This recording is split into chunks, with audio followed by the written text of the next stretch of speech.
Heyo.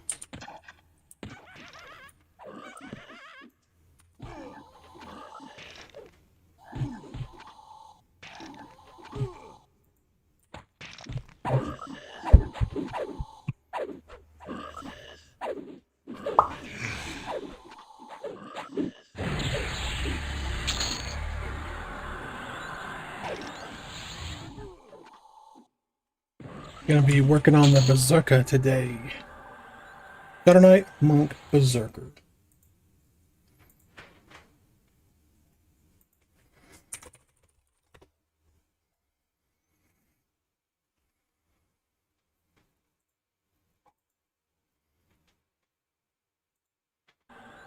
Shadow Knight.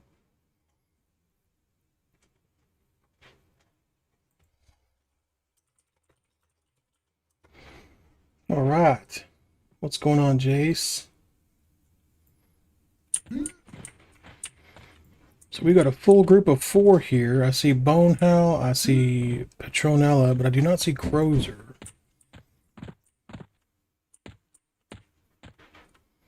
Oi. So we are full-on Berserker stance right now, which doubles our attack speed and doubles our damage, but it does do a little bit of damage to us.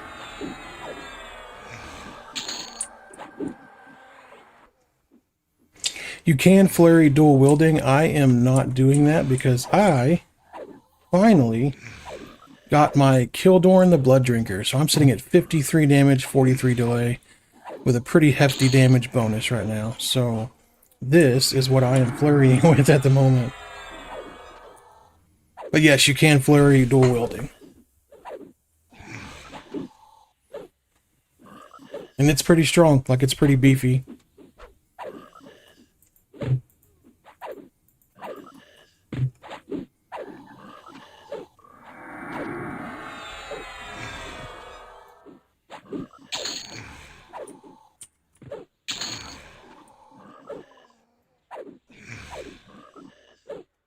Yeah, it's a beast of a weapon. Took me forever to get the drop from the eye in Plain Sky, but I finally got it. It was the last one I was going to do. Like, I was getting like really pissed off, so I wasn't going to do it anymore. I was just like, whatever, I'll just dual wield. And I got it as the last try, so I was very, very excited.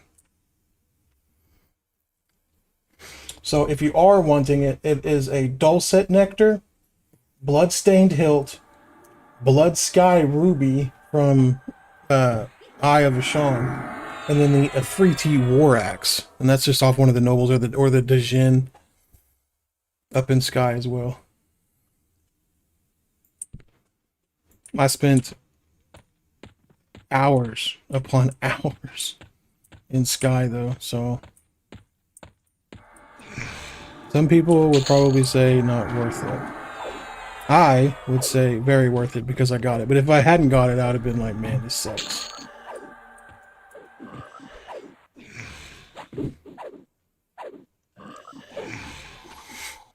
So my goal is to get the Berserker to 50 because I really want to try to do some, you know, raiding with this guy, get into the plains, that kind of stuff, and just see how he performs at that level, because at that point I'll have flurry and everything else. So I really want to see how this guy just... What the heck? Where'd the bloodthirsty go? Oh. I want to see how he performs at that point in the game. Yeah, no kidding. No kidding. So one thing that people have been asking about is why I don't use my DOTs on, you know, higher end mobs. Well, the answer is simple. On the other 2 characters, I don't have enough spell gems to do it. I've got either Cleric with me, or, you know, Bard, which takes up a tremendous amount, or something else. So with this character, I don't. I've only got the SK that casts spells. So I will be able to knock out some of these DOTs, which I'm going to start doing. I don't use my pet because for some reason, even with Taunt off, the pet gains aggro. So I have no clue as to why I'm dealing with that, because the pet just dies.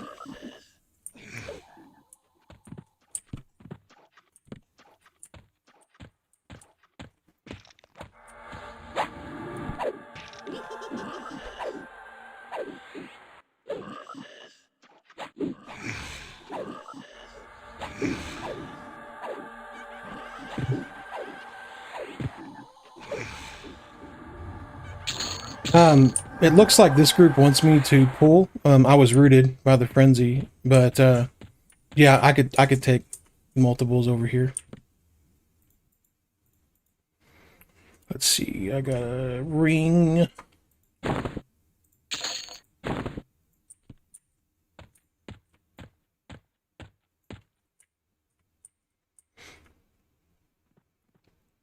No, no, it's not. I'll pull him out. I've got some bone chips. I have not really utilized him just because, well, because he sucks so hard. But I'll pull him out. I mean, it's like a little DD or like a little DOT, but especially if we get multiple mobs, for some reason, it's like they flurry on him or do some kind of like an AoE on him, which it just makes it really difficult for him to stay alive. Check him out though; he looks cool. I really wish that the Ixars had an Ixar skeleton for a pet. That would be an upgrade that money could not buy. That would be an amazing upgrade.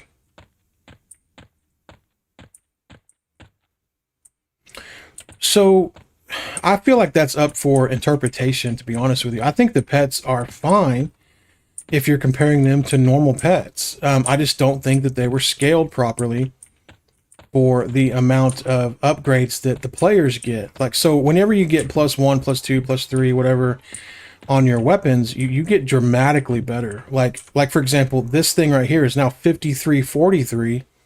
So it went up like 10 damage. So yeah, of course my character is going to be stronger now.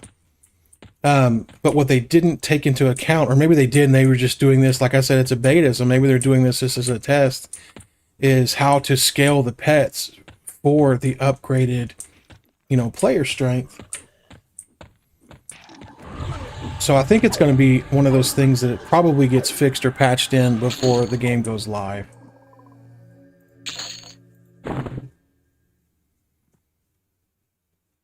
They just didn't put the pets on the scale for them being able to get, +1, +2, all the different upgrades. I didn't get the horse mount. Realistically, I'm usually in a dungeon. So, I mean, to me, it hasn't been something that I was like super excited to get.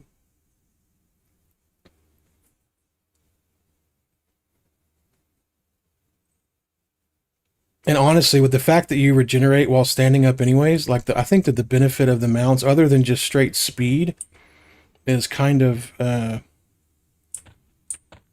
black remote. Like, I don't know. I feel like it doesn't have the same zing to it as, it probably used to. I used to be super pumped to get a mount on a caster because, like, at that point you didn't have to sit anymore and you could just stand there getting mana and that kind of stuff. You already do that here, so I feel like the pets may not have the same appeal as they used to.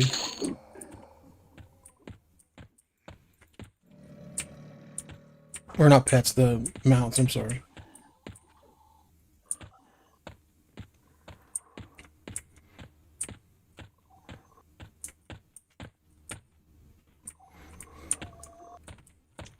No, I mean, it didn't have to be undead. I like going to Soul B too.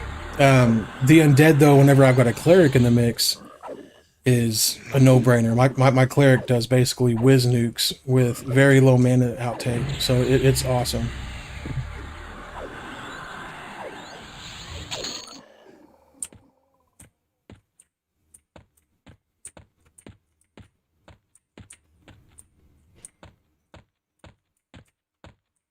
So, on one thing, I'm not trying to be negative when I say this because I know that there's really no negativity in it, but I will say that these zones are getting extremely congested now.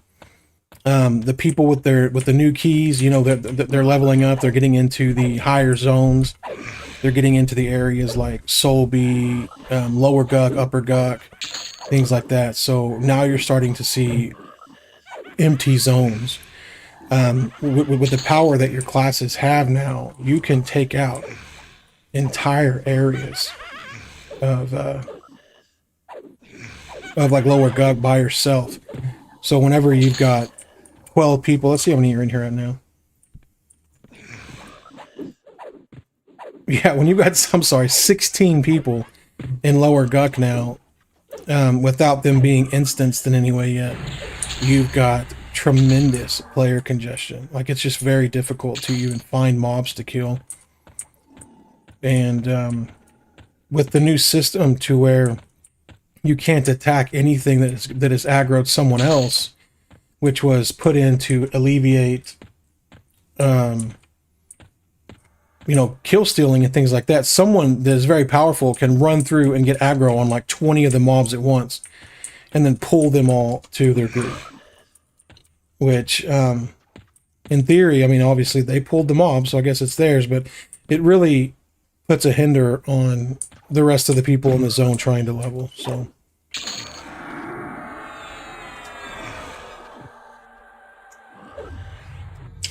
you know, monk weight hasn't affected me, but that's because I've you know, paired it with Ixar has an increased AC on its own, and then of course you've got more AC coming from all the plate.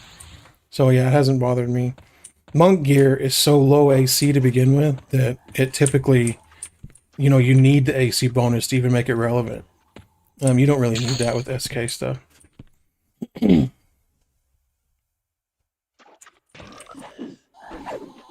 On a lighter note, I got one of those like fizzy maker things, those little soda fizzy maker things, and I put orange juice in it, and it's the tits for sure. Isn't that right, babe? Right.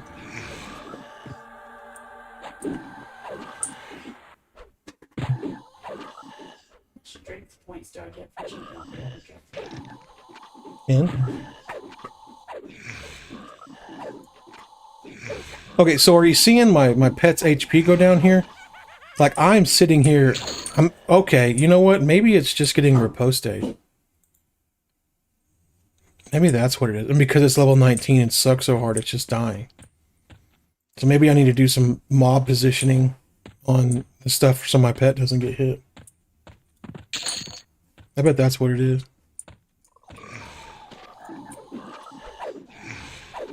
Hmm.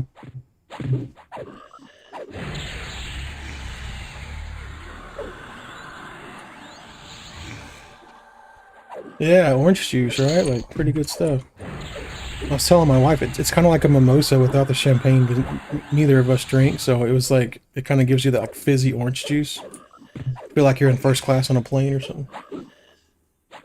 So here's how I equip my pet. I've got a whole pet tab over here, and this stuff doesn't work. It's rogue and it's druid, so I just got it there for, you know, S and giggles, you know what I mean? But I have to have something that fits. I think that my pet right now is a warrior. Yeah, warrior. So let's see if I've got anything that I can throw on a warrior real fast.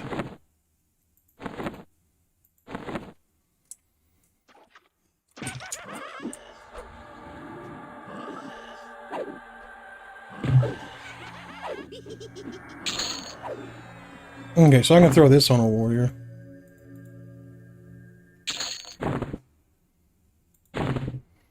And I can throw this on a warrior.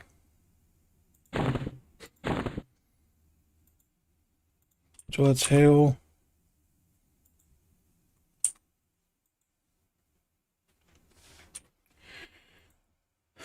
So I don't see any updates over here, but now he's got pretty strong face and a pretty good, you know, little piercer here. This would be great if we were in the hole, because it does dismiss summon, so maybe that would be cool for the pet to have, like, just dismissing summoned on stuff the whole time.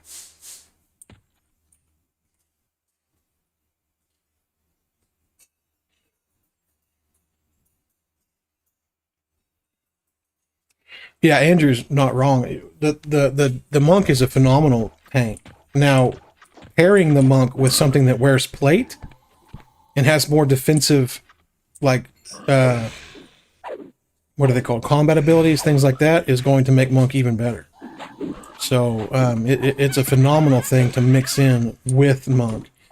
So everyone's like, man, the best tank out there is going to be a warrior SK paladin, and I don't think so. I think that you were like a warrior SK monk or a warrior paladin monk or something like that, you would actually have the edge.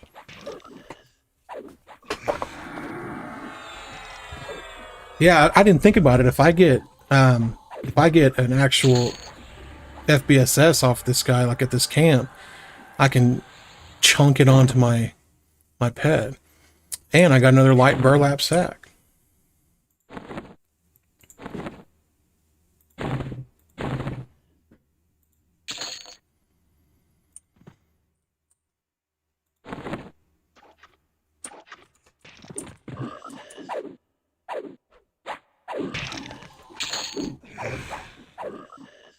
Yeah, Andrew's absolutely right. The monk has always been a strong tank. Now, I don't know. I didn't play after Plains of Power. Well, I think I played in Yakisha.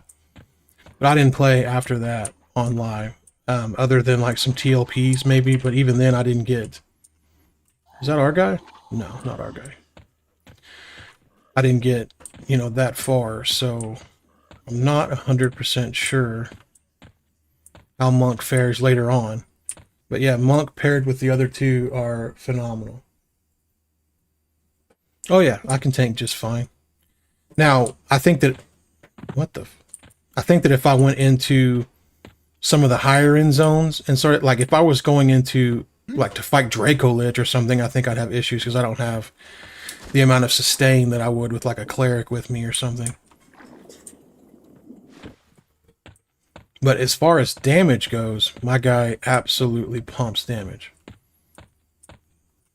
And I spent the additional AAs on circular breathing here. There's 4 different ranks, and it's actually pretty expensive. I think total it was like 15 AAs. But it gives me up to 4 additional endurance regeneration points now, which is extremely important when using things like Berserker stance. So I've noticed that my endurance stays much, much more full, and I can actually gain plenty of endurance back in most cases between battles to be able to stay, on my game when it comes to DPS. Ooh.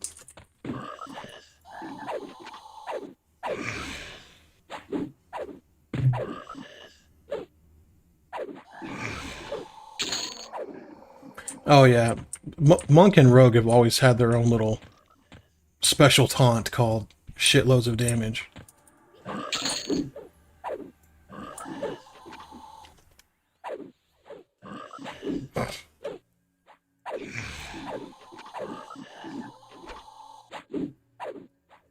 You can, well, I don't know about splitting. Feign Death absolutely sucks here so far. You literally will never drop aggro Feign Deathing. You always keep them on here until they wander back to their designated spots. So I don't think that Feign splitting is going to be an efficient thing to do until they can get that, adjusted or fixed. I have max Feign Death, and I have not once been able to drop aggro while Feign Deathing. Like, for example, if I just... He'll wander off, but I didn't drop aggro. If I get up right now, he comes right back. So, it's made it extremely difficult to try to, like, split anything. In fact, I've not been able to split anything. Unless I can do, like, as an SK, it's a little different, because I can snare it, and then when the other ones walk back, that one will remain snared. But other than that, no, it's not been fun. So, the Berserker stance tooltip, your attack speed and ability damage is doubled. Every point of damage dealt consumes a quarter amount of endurance, with a reduction based on your strategy skill, which my strategy skill is maxed. You also have 8.3% of outgoing damage as damage to yourself. Bonus damage from critical hits and similar effects do not cost endurance. So what you want to look at while saying that, though, is there's a couple of different things to do while you have this stance going. One of the things you want to max immediately on Berserker is Blood Rune. Melee and ability critical hits give you a 15% of the damage done as an absorption shield, up to 10% of your maximum hit points. So imagine that. Every single time you swing with Berserker damage, you get a 15% damage like rune on you, up to 10% of your health. So it has helped tremendously with survivability. And whenever you turn it on, like main chat, you can see the runes lining up. So like 11, 48, 32, 42, 68, 23. So all of these adding up reduces the damage that my Berserker takes. So see how they'll just like jump to my pet? Instead of like coming after me still, it's like the pet just gained aggro. Yeah, no, exactly. Andrew's right on the FD thing. So blows. Yeah, Berserker rune is awesome. So let's turn this around. See if we can't get him to butt punch these guys while we're doing this.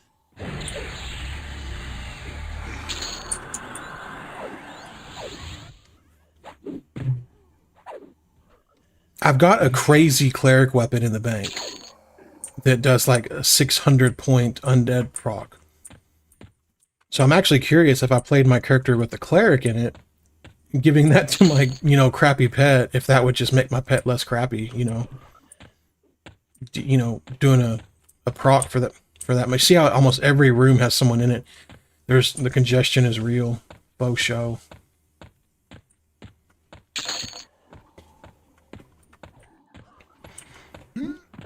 Now, that doesn't mean that every single difficulty level is that way, but, base difficulty is definitely a little congested. Let's check it out, if I can. I may not be able to because I'm not the group leader.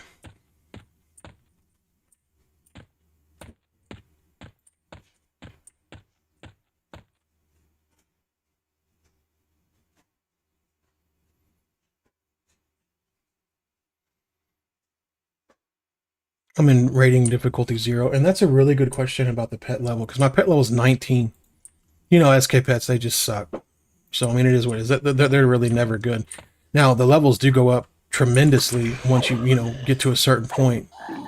Like after, level 65 and stuff, they start to go up, but they're never going to be, with good reason, they'll never be anywhere near like a necro pet or whatever else.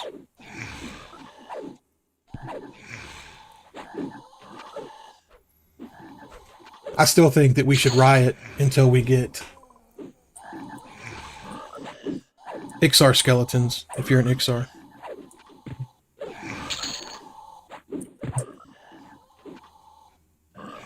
So, Unbound Fury, it unlocks automatically as you continue to level. You don't have to put any points into it, and it maxes at 6%. And 6% is huge because your actual combat fury maxes at 5%. So that maxes it up to 11% additional. Oh, I need to turn attack on. 11% additional crit rate, which is tremendous with how fast you swing with Berserker stance.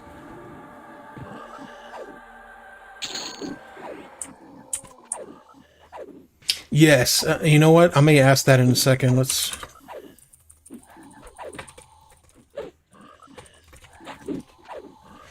see if they want to go to the higher div.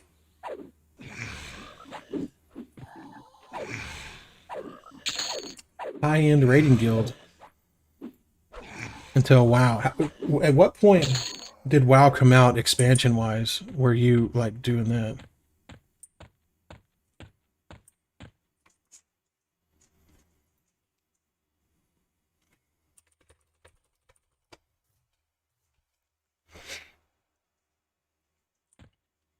Like, were you rating in Planes of Power, or were you rating in something bigger? And yeah, you can change the difficulty level. Difficulty 4 is sort of open.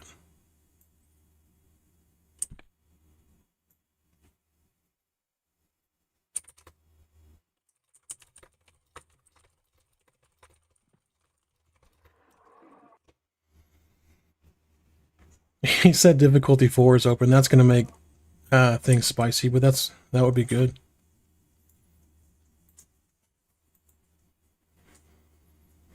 I think this is the longest my pet has ever survived, so maybe just positioning them behind would be fun.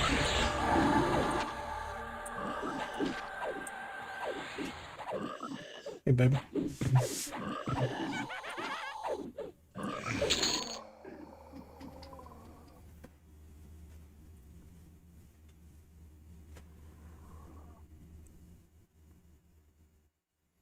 I know, I'd love to go D4. Let's go.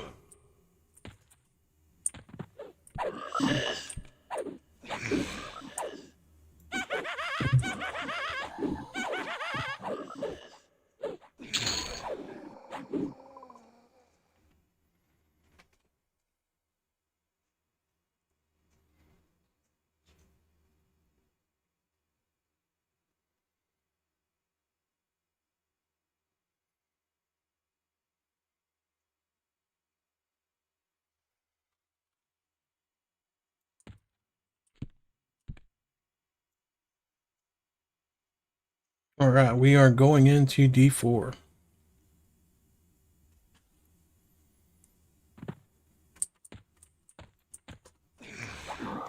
It's really funny watching people like on the Discord say things like, "Man, I think that D2 is better," or "Yeah, D3 was better for me this time." And in the oh, did he leave too?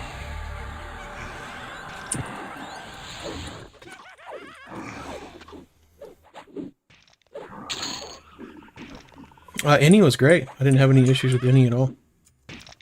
Besides dying, you know, we didn't have any issues. I just got aggro and I didn't have my evasive up.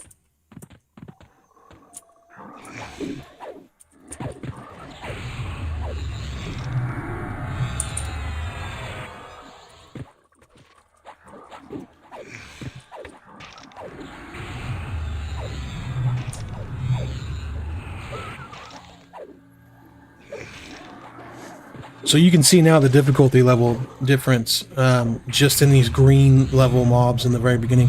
I would have probably already killed all of these if I was on like difficulty 0 or 1. They really ramp up on this. So this guy's a warrior wizard. So he's stunning me while he's doing all of his warrior stuff. Depths of Dark Hollow. Was that the one with like the instance dungeons that you'd have to like go through for like beginning to end and stuff? Or was that something dungeons, or I don't remember.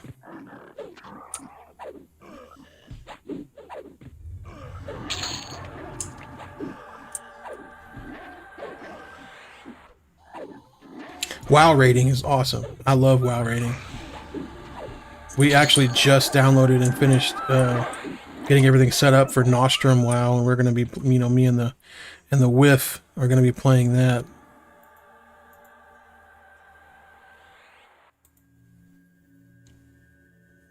Already have it. Oh, it's down here. Ooh, Mayong Mistmore.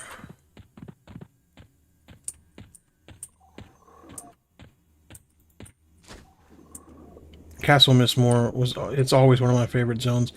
I love how you can go just absolutely crazy in Castle Mistmore for so many levels. It's got such a huge level range. It makes it extremely fun to me.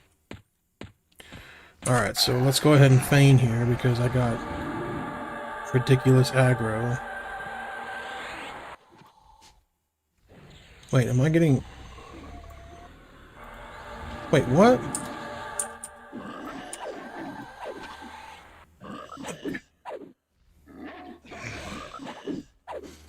Somehow, this guy remained in aggro while the other ones reset. So that's crazy.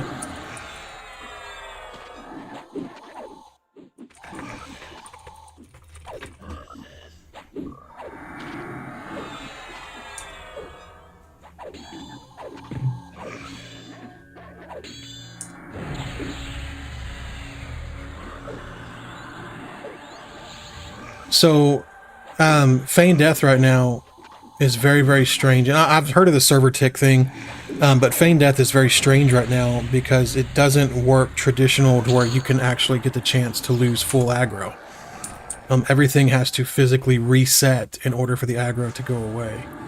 So it doesn't work the way it did, or the way you're probably used to it working, like on live or something like that.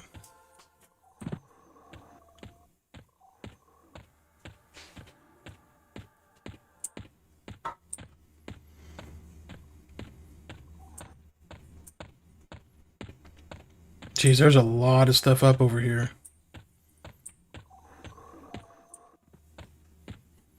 I wonder if they're only... Oh, here we go. Oh, that must be a pet. I wonder if they're only pulling Frenzy.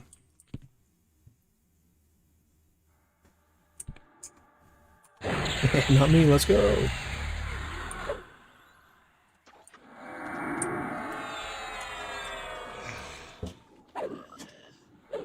I tell you what, it sure is crazy though, thinking about like going into like something like Vashon's Peak or Temple of Vashon or whatever, you know, and fighting these dragons that are now going to be you know, duo or triple class.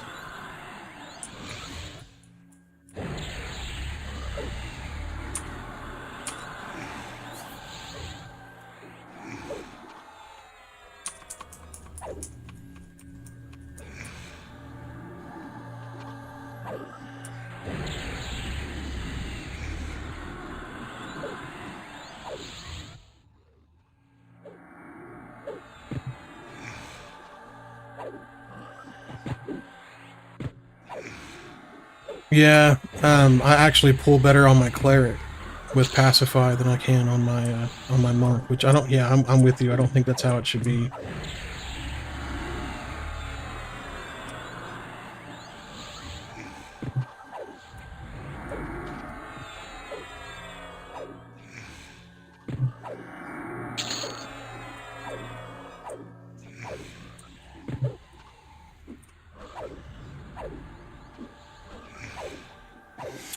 I remember those days. Bodying your guy with the keys up in Plane of Sky and things like that.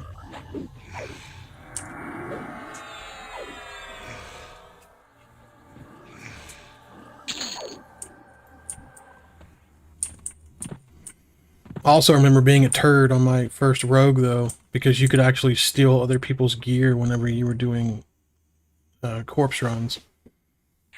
And I did that on one of them. I gave it back later because I felt bad. But I was like I don't know, maybe 10.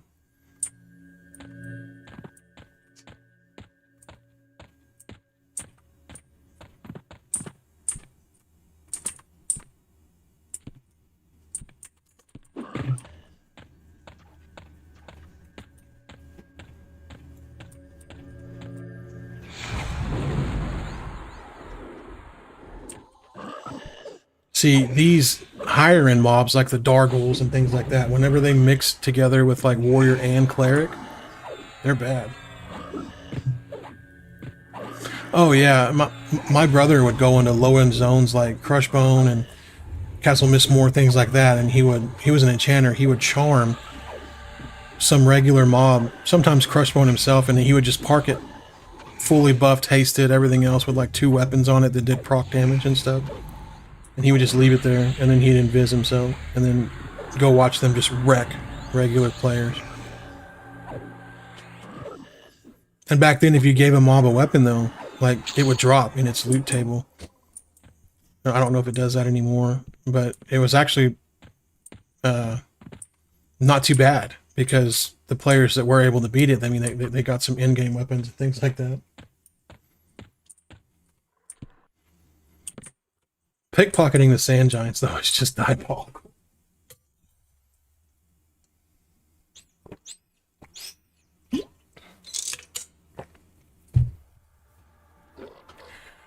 So, there is definitely other ways to get there now. You can, for Plane of Hate itself, you can go, it's an oasis, I want to say it's Oasis, and you go to the little Spectre Island. You climb the tower on Spectre Island, and then there's like a sword surrounded by fire, and you click the sword, and you're in hate. And Sky, you can actually go to Freeport and out past the dock. You know where you used to fall, and you jumped off the islands in Sky? Now, out there in the water, there's another island with like this little globe on it, and if you click it, you're ported up to Sky. Now, you can still get there by Wizardport, but I don't know that Wizards and that kind of, or they're probably not going to spend the 100 platinum for the reagents to do it anymore, and you can just easily, you know, click up.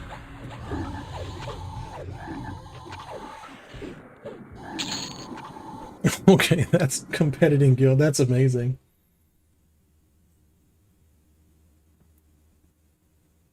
That is really funny.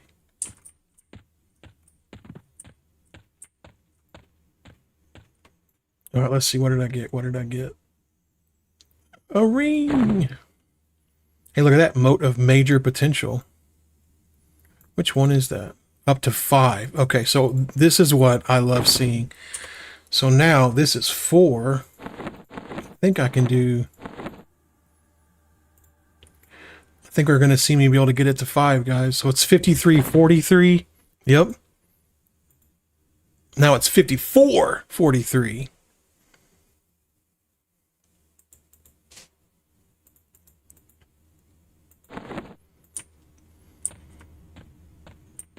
So that's huge. And of course the stuff that drops here is going to be really good. +4 stuff. 25% haste on an FBSS is really good. I'm going to try to throw that thing on my pet.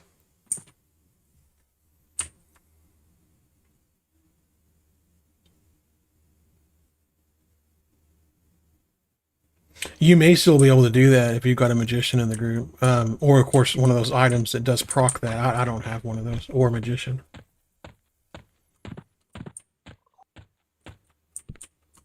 Oh, that's 4. Well... yeah, they're gonna malaise me. Okay.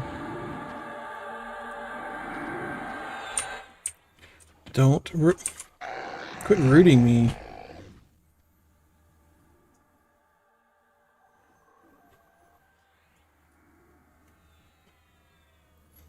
Alright, so we've got 1 down.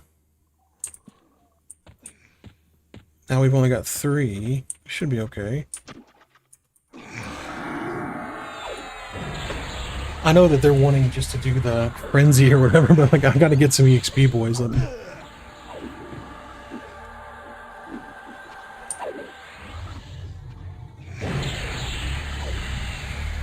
I'm gathering up motes and things like that. I haven't just started spamming them on my gear yet. I guess I could.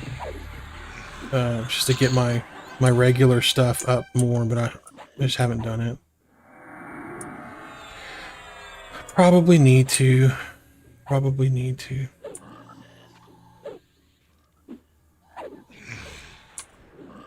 Ooh. They have charmed club.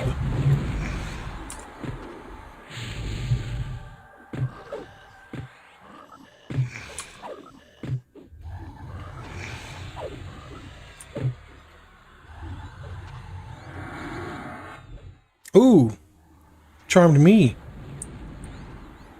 Can I still feign? Ah, crap. Sorry.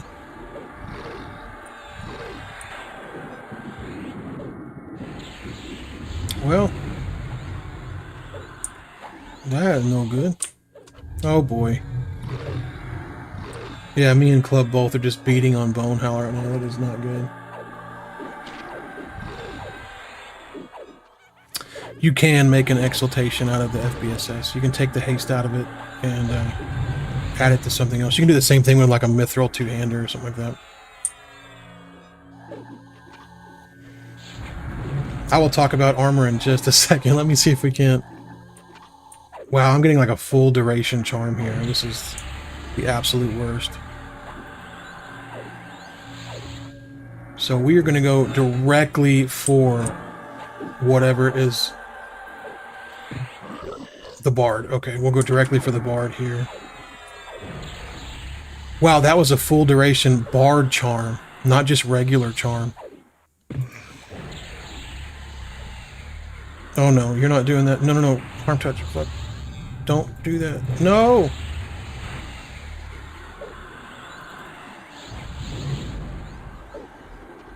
Alright, I've got him fully dotted up. You see my runes popping off here, though. That's crazy how awesome that is. Please don't charm me again. There we go. You slap.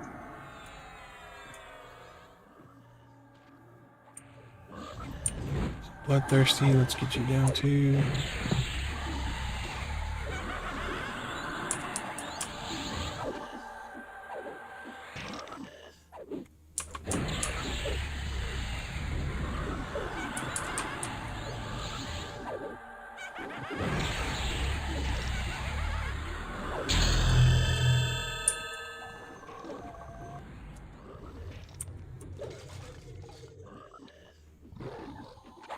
He said, I'm out of mana, and he said, good, you can't beat my ass again when he gets charmed. It's actually pretty funny. So I keep wanting to attack the Dargul that's charmed. Alright, let's taunt first. Let's throw some DOTs on this thing. Let's try to get aggro.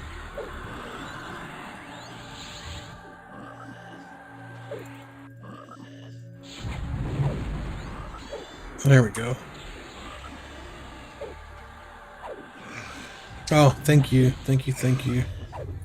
So, to go over the way these things work. So, let's just say that you've got a Rubicite breastplate here. It's +2, not that fancy. And you wanted to throw a Mota potential into it. Now, it looks like it's going to be able to go up to tier 4 with what I have available. So, you can merge the item. And then instead of for HP regen 8, it's HP regen 10 now, and I've still got 7 motes of potential here. Now, that is the highest potential I've got right now. I don't have anything higher than that. So that is the highest I can get that piece of gear at the moment. But it went up to 26 AC and 10 HP regen. So an extra 2 HP regen and quite a bit, like 4 more AC on just using that, you know, simple mote I got to do that. And you can do that on every piece of gear you've got. You can do it on, like, literally everything. So, see if I have anything just absolutely just the worst. So this, the percentage on haste doesn't go up that much. So I haven't done anything like that. I can probably just go farm the dragon. So mote of major potential, this one is the one that goes to +5. So this one I can use to get something up to +5. But it'll take more than one of these to do it. So we've got the FBSS, we'll get that, we'll sell everything else. And now I can throw my FBSS +4 on the pet. Now, if you wanted to take the exaltation out of this, I believe it was a worn exaltation. Oh, maybe you can't do it on the FBSS. Or maybe you can if it's like not equipped, maybe?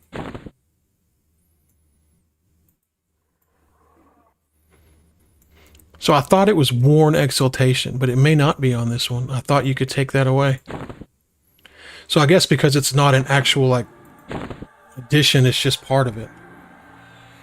Like, for example, if you were to look at Mithril Two-Hander, I thought that this was something that you could take, but maybe it's not.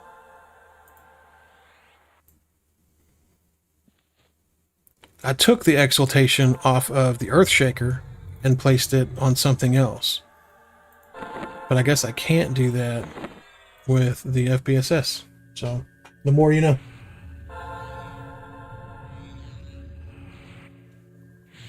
If you did Monk, Enchanter, and Shaman, I wonder if the Boon of the Guru and Puma stack, because that'd be pretty insane.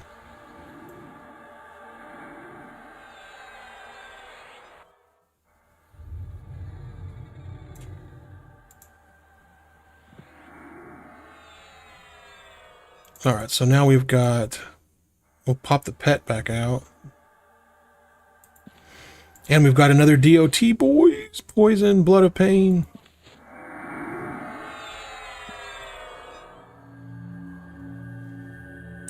and we'll get out our super duper SK pen.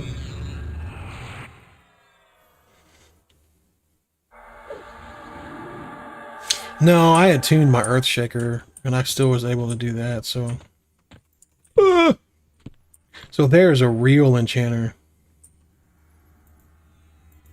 A warrior magician.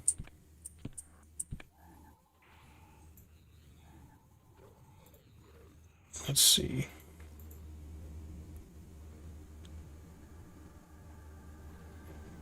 See, my Numb the Dead only works to level 30, so that's going to be useless.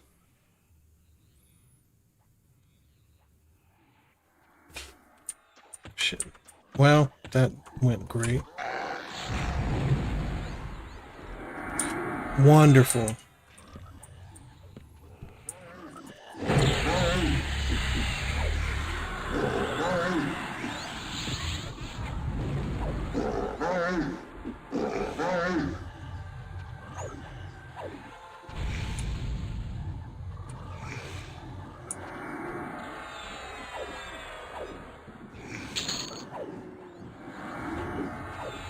Tag this warrior magician here. I don't see the... Oh, the enchanter over here. Wow, he just like warped in, huh? So let's kind of grab him. Let's dot this guy up and just see what we're looking at.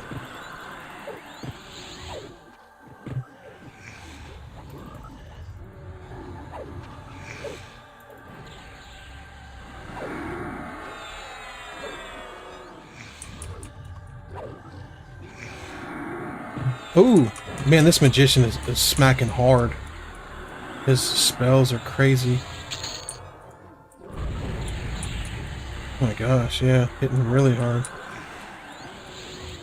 You see the difference in like in the sustain from the SK alone versus like having a cleric in there is there's not even any comparison. And of course Mend is great, but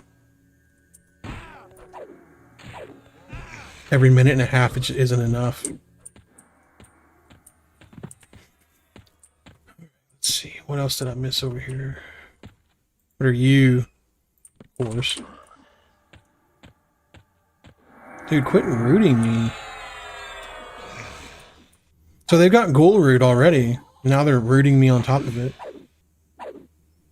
Yeah, I had Frenzy at level 1. Well, I digress. I started my Berserker as level 10 because that's where all of your loadouts start after you reach level 10 initially.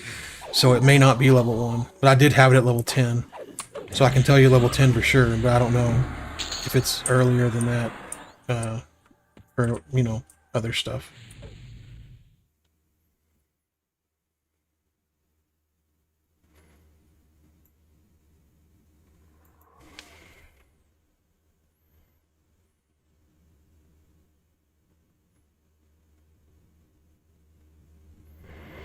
Oh, hey-oh. Duration instant, cast instant, and reuse every 6 seconds. This is a taunt. Terror of Darkness. So I've got taunt plus this now I can use.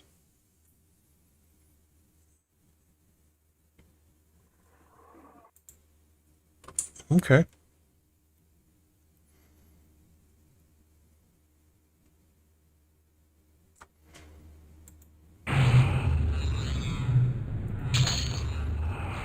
We'll pull in my...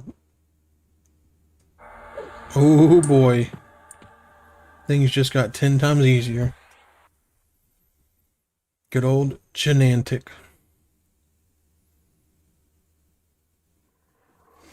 I don't know if it's a higher chance. It gives you the ability to get like +4 items, and then combining +4 items is obviously better than combining a +1. So I think that is the real benefit.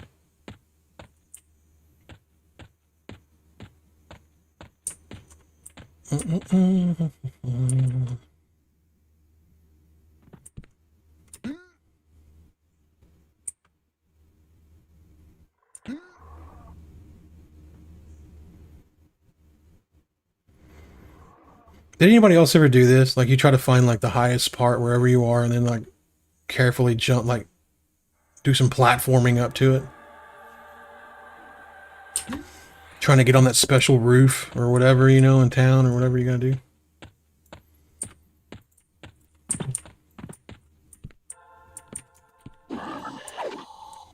Alright, so let's back this guy up the whole way. Let's go, let's go. Come on, come on.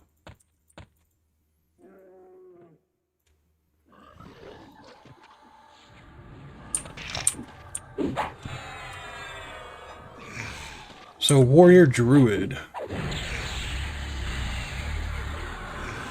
Alright, let's check out our taunt. Wait. I just guess I just like piss him off, like call his mom fat or something. He just like instantly gets mad at me.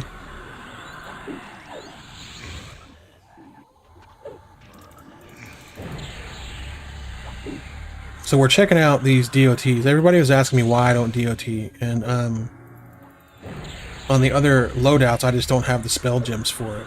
But on here I do. So we are checking this out. I'm definitely seeing some difference in, obviously, with the pet on there and having the DOTs going.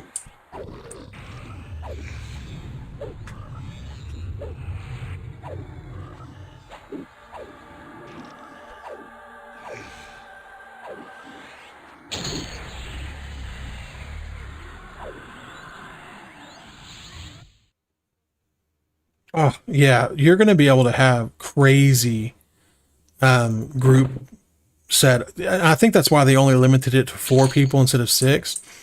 But yeah, you're going to have every single angle covered in a group, which is going to be fantastic. Now, grouping has been a little on the shy end, which is strange on here because, like you said, there's really no reason not to group. But yeah, individual loot has been amazing. Here we go.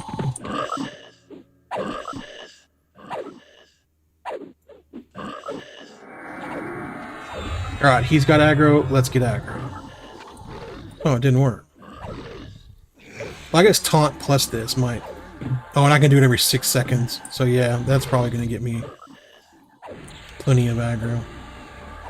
So this guy is a warrior cleric, and as you can see, he's already out of mana. So I don't know if somebody's draining his mana in our group, or if they just like completely just blow their whole load in like 1 or 2 things. But I love it. I love it whenever the caster, you know, trios that they've got run out of mana. It's my literal favorite thing, because they are very dangerous with mana.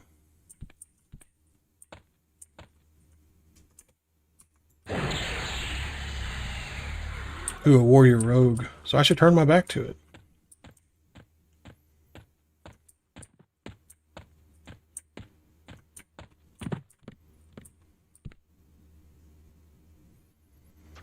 Where did it get all of these other things?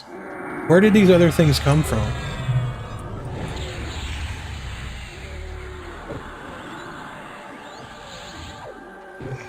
I'm mildly annoyed right now by that.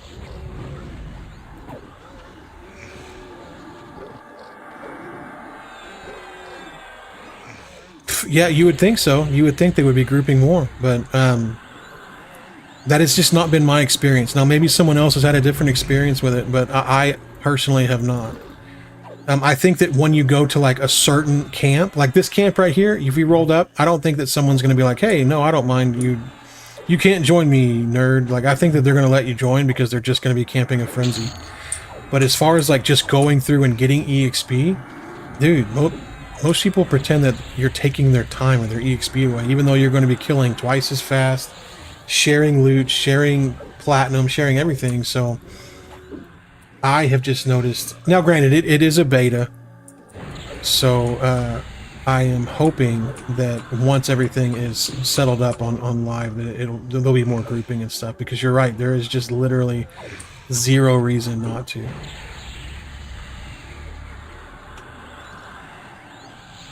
Clearing rewards. Tell me more about that. That is something that I haven't been getting on the Discord as much as I probably should. Part of the NDA thing is that we don't talk about what's on the Discord, so I've just been trying to stay off of it because I have a big mouth and I'll just start yapping, and then all of a sudden I'll just say something I'm not supposed to say. So I've been trying to like just avoid it at all costs, just so I can't say stuff that I'm not supposed to say.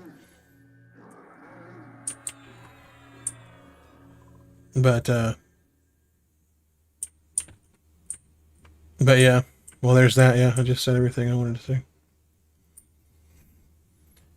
But no, I hadn't heard about actual clearing rewards. I mean, is it going to be more than just the basic like loot from the zone? Like, is it going to be more than the already reward you get from like defeating like Nagafin or something like that? This Terror of Darkness thing sucks. Like, I'm not even pulling aggro from the pet. Oh, there we go. Like, I guess mixed with Taunt.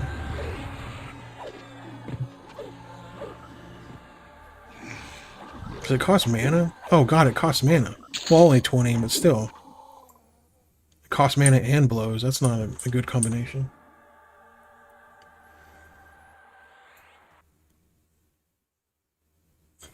Yeah, I wonder what the rewards are going to be. I wonder if it's going to be, you know, lucrative.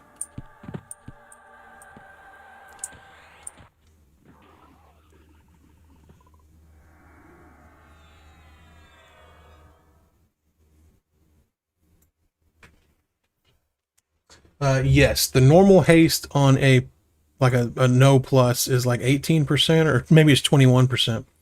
Yeah, I think it's 21%. So with this haste, it goes up to 25%. So I mean, it's not 3 or 4% per plus, but I mean, I'm guessing at plus 10, you'd be looking at 31% additional haste. So that puts it on the scale with like a regular rune branded girdle or something, which is kind of crazy coming from something from Lower Gut versus like Sibyllus.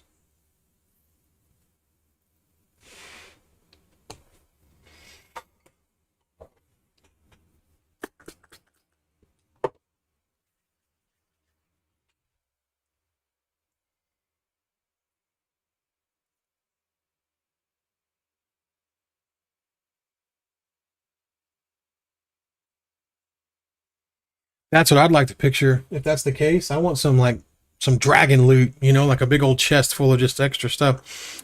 Oh, what if they did like mischief style loot, like random loot from like whatever that level clearing content was. So instead of having to do each of those high-end things individually, you could do one of them and still have the ability to get loot from all things within the level range in the chest. That would be really cool. I know that was one of like the most popular things about Mischief was shared, or what is it called, random loot or whatever. That'd be cool to have a chest with random loot in it. You know, I've got Clinging Darkness on here. I'll try that. I'll try that next. Maybe I should move this over then, Heart Flutter or whatever. That way I'll do Clinging Darkness right here, or Engulfing Darkness or whatever.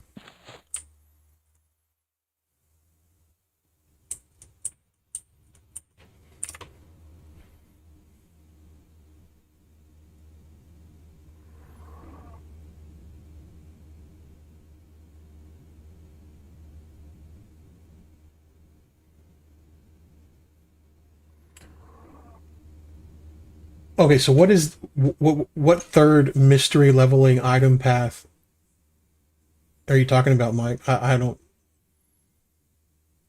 What is that?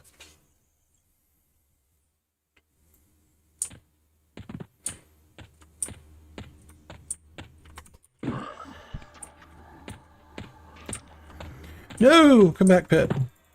Come back, pet. Come back, pet. Alright, my nerd pet just went and got rooted. Yeah, goodbye, pet. So, Tainted Breath is a SK spell. So I'm not sure if... Or not SK, Shaman spell. So maybe that would probably be pretty awesome if like I had a Shaman in my trio. I bet you that would just absolutely smash aggro. Get aggro.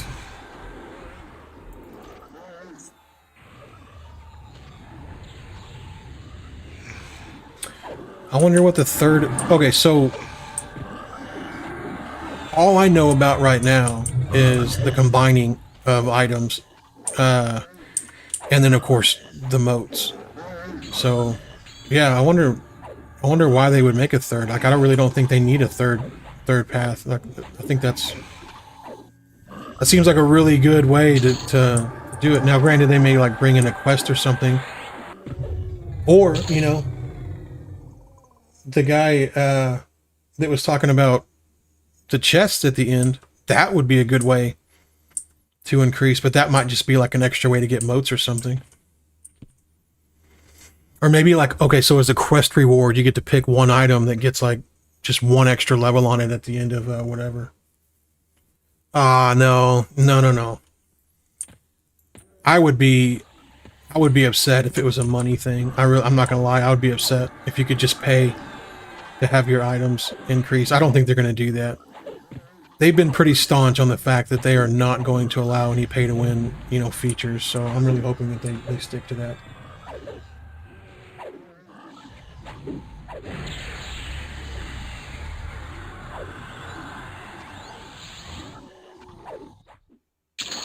I gotcha. Yeah, I'll get. So even though like engulfing is higher, just do clinging.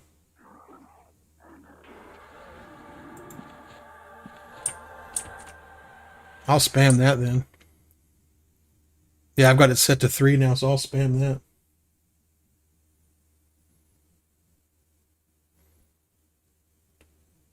Special moat drop from top tier. You see, top tier, like a top tier moat would still be just moats, though. I wonder if they would actually classify that as like a different route. Because that sounds like the exact same thing, like just a moat increase.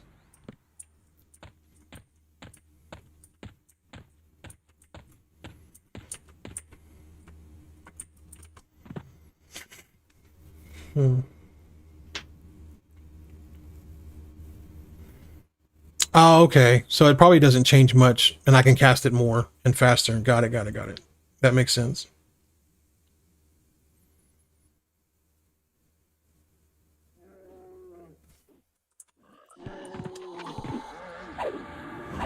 Alright, so we're going to do some clinging. See, he's just going to spam cling. There we go.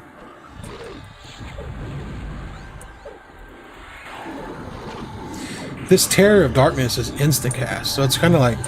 I wish I could just... You know what? I could probably make a little macro to cast both these spells at the same time. Or at least with one button. Not at the same time, but with one button.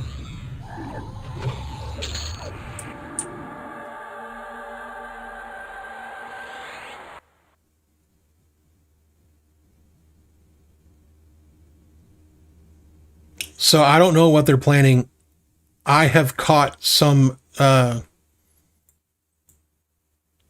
word that they're going to have a big patch on Friday, but I don't know. I don't know what they're planning on it. Not having placeholders anymore would be crazy cool. So I don't know if that's a thing. If that's what you're saying.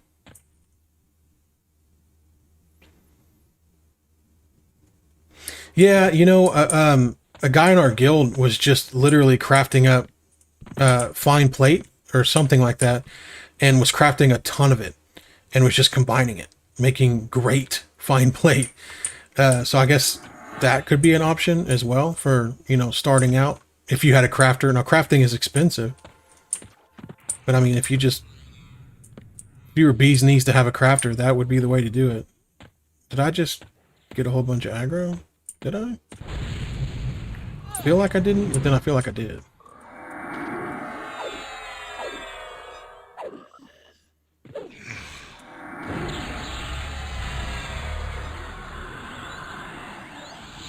Ah, you know what?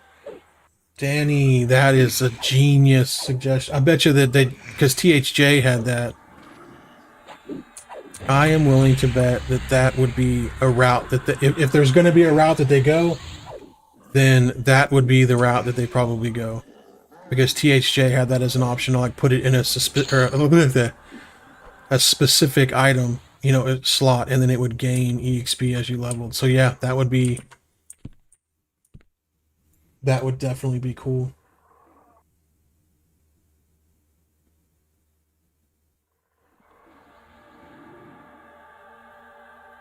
Yeah, I'm willing to bet that Danny's right on this.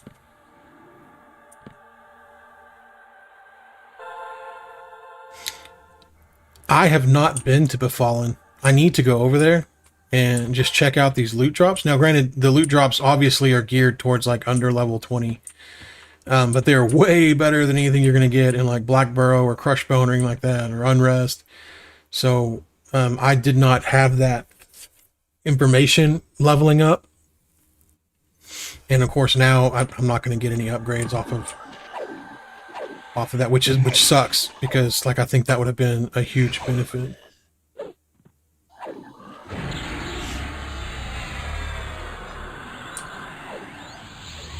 Now I have had no word that the alpha is or beta is going to stop before live. So hopefully we get to see some of the other dungeons revamped before obviously it launches.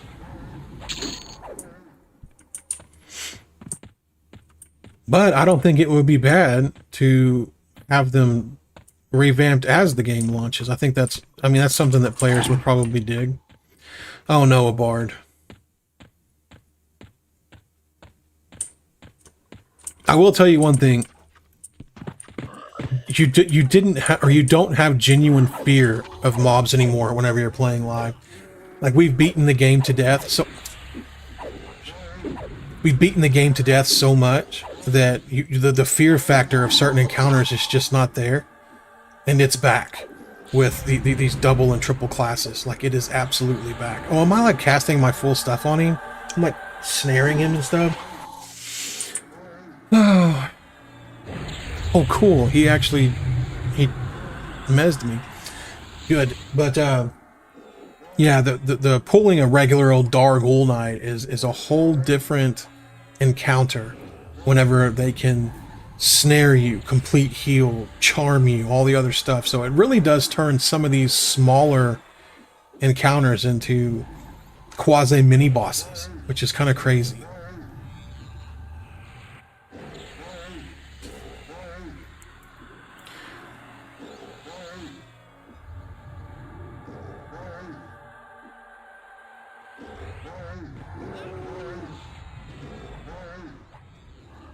It's kind of like, I don't know if you guys ever played like Ark Survival Evolved or anything like that. Me and my daughter play it, and we always try our best to get on servers that have some kind of unique challenge to them.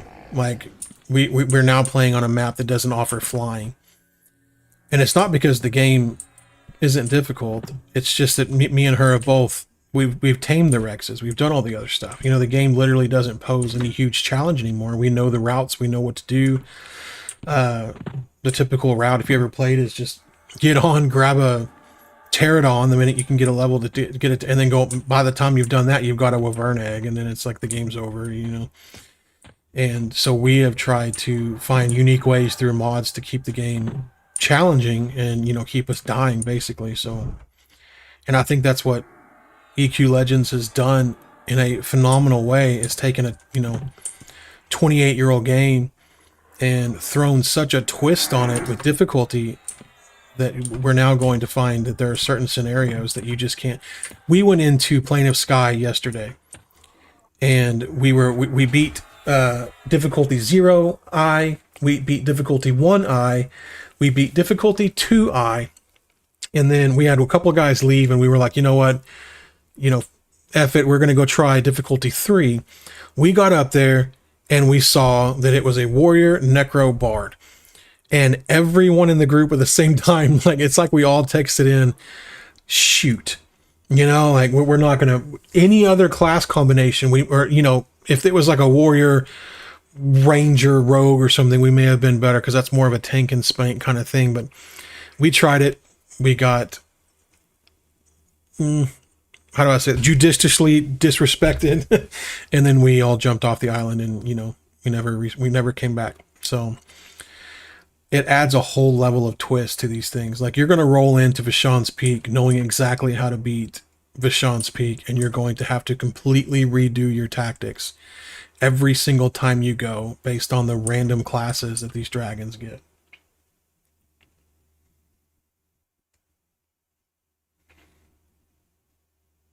And that, yeah, you know what? That's the point here, I think, is THJ, you're right. You got so strong that the game became easy. You didn't have to do anything. You logged in just to do your Saru runs, and then you logged out. We were all waiting for more content, and we were waiting for more content for a long time.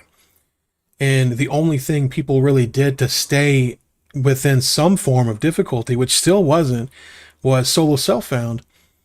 And if I want to roll through at level 41 with this trio, with this gear at 0 difficulty zones, I can go through and I can pretty much romp a stomp most of the stuff. But rolling into difficulty 4 with a group, you're still seeing us have to struggle in the frenzy room. Something you haven't had to do since 1998 with your initial group, you know, and you know, in lower Guck. And it feels really, really good.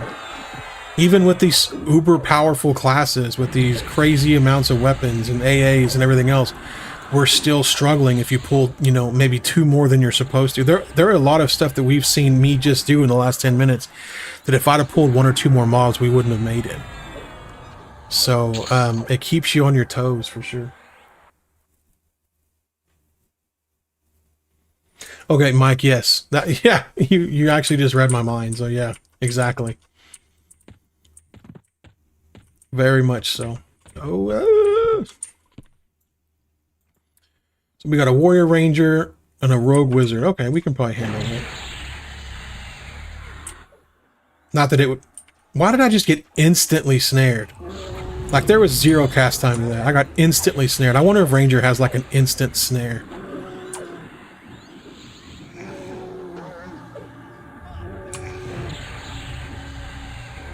Oh, and another thing, you know, the tactic has always been take the wizard out first. No matter what you do in the whatever you drag, take the wizard out first. Now you really don't. Of course, you want the wizard gone as well, but you might want the enchanter gone first.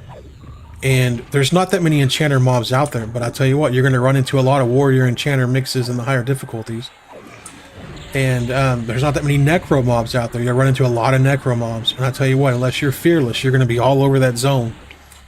And of course, bards, they use their full spell kit or song kit on you, so it makes it really difficult.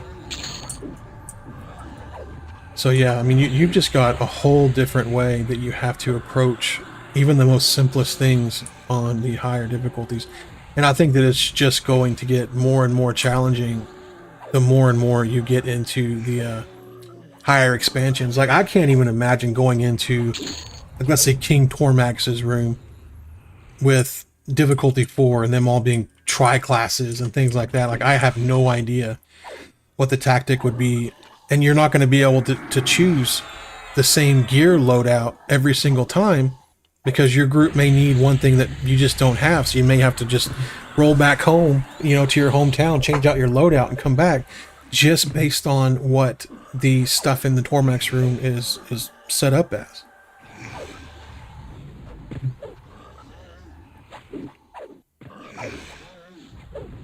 Yes, Danny, it does feel like they cheat sometimes. You know, I've boxed on a couple of the emus and stuff like that, and one, I suck at it. I really do. Now, granted, with multi-quest, or is it multi-quest or macro quest or whatever it's called, it becomes much more easy to do. But at the oh man, okay, oh no, okay, we're good. But at the end of the day, sorry, he was snaring me. I was trying to see if it was instacast. It's not instacast, but it is very fast cast. But yeah. I was saying. Oh, with multi, yeah, it's easier, but I still would rather group with other people.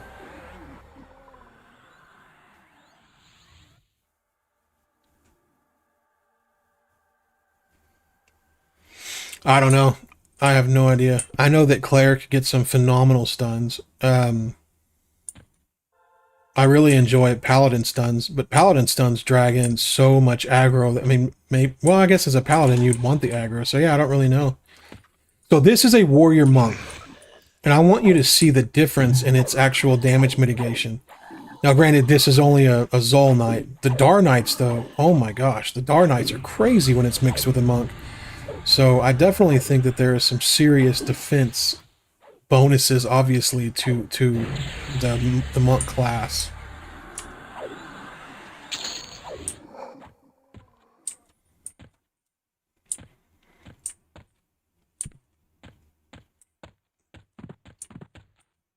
So on the emulators, I usually pick, like, for my starting trio, I try to go something like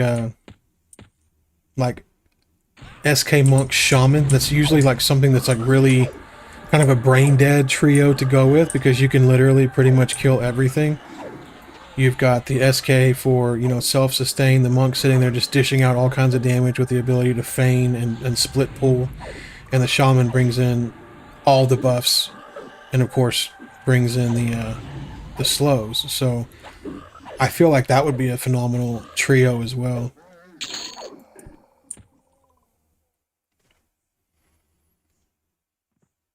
And to be honest, I haven't seen that many enchanters. So Club is actually one of the first enchanters I've actually played with. And his trio here is Cleric, Ranger, Enchanter. That's not something that I would have thought to pick. So, but he seems to. I mean, he was here by himself. We joined him, so he has obviously been able to lock down at least the frenzy by himself, which is yeah, I don't feel like that's anything to shake a club at. It's pretty cool. I think we can just solo pull these two. I think. There we go. Okay, I was hoping we wouldn't pull the other side. Ugh. Okay, so he just asked the same question I did, and you guys did. How do you pull the haste out of FBSS? You can't, because it's not an effect. It's just part of the item.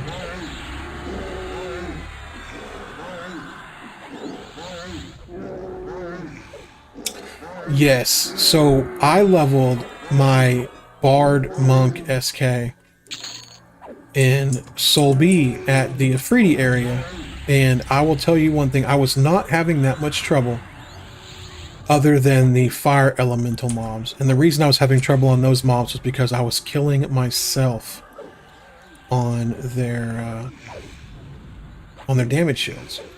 Every single time I got one of those, I was killing myself on the damage shields. I was having to stop and rest after the stupid fire elemental mobs. And that was literally the biggest, you know, difficulty I had in that whole area. Was that. Hey, is that somebody over there? No. Ah. Yeah, you see that, Danny? Thank you. Okay, so we got a wizard, a knight. So we got a warrior magician. So 2 wizards. What is the wizard? Shadow Knight Wizard, sweet. Okay, how wonderful.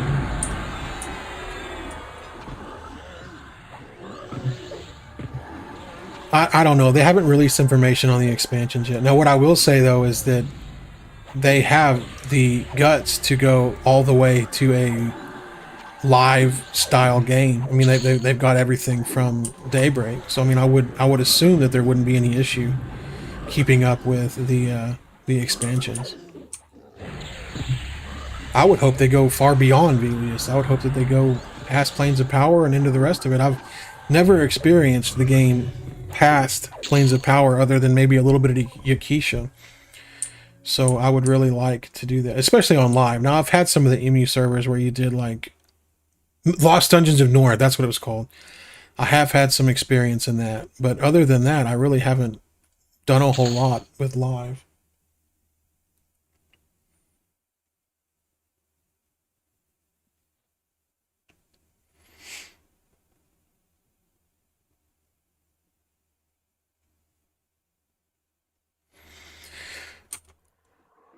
Soul Abrasion gives me 200% from my procs, not my taps, like my proc taps. So it's just for Vampiric Embrace and Scream of Death. So I would think that Necro would still far surpass anything from Shadow Knight with tap wise. My weapon is the +5 Kildorn the Blood Drinker at 54 damage, 43 delay, with a 26 damage bonus now since I leveled up. The Exaltation is Siphon, which is 80 health.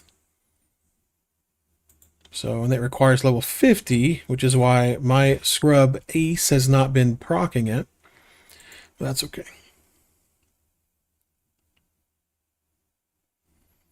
No, it's okay. I honestly thought it was the same thing.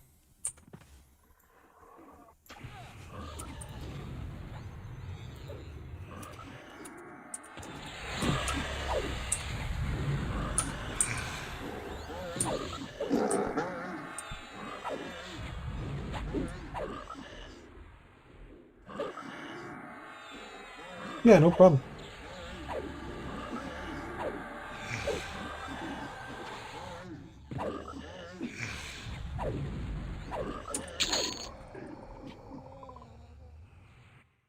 The Kildorn, the weapon I have is actually from, it's a SK only Sky Quest.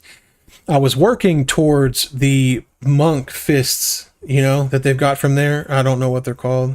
They're beastie though. Like they're really, really good.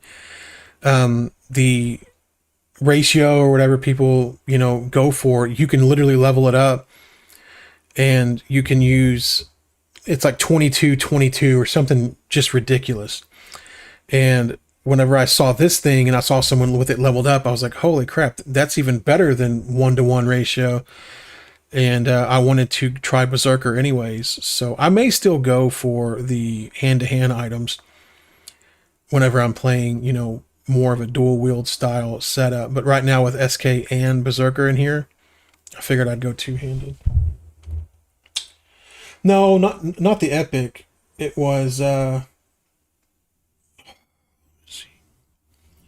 let me see if I can pull it up real quick. It was from Plane of Sky.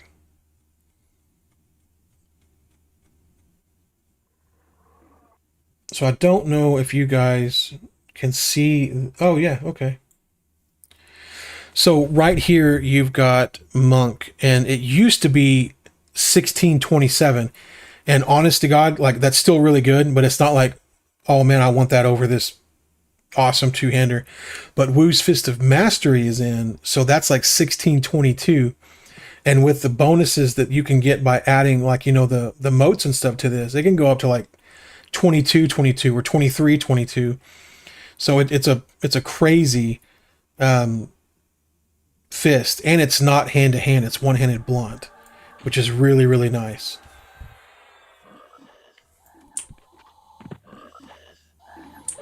I think that's his pet. Is it his pet? Oh, maybe not.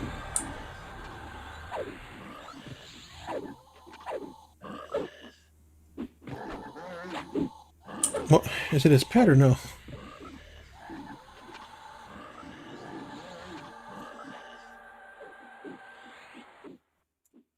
He did turn undead on it. Oh, okay. So he's attacking it. So,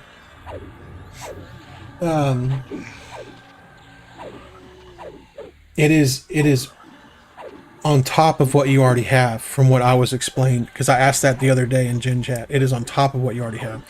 So if you've got like 40% haste already, then this will double that. What your damage is normally. This doubles whatever you're rocking with.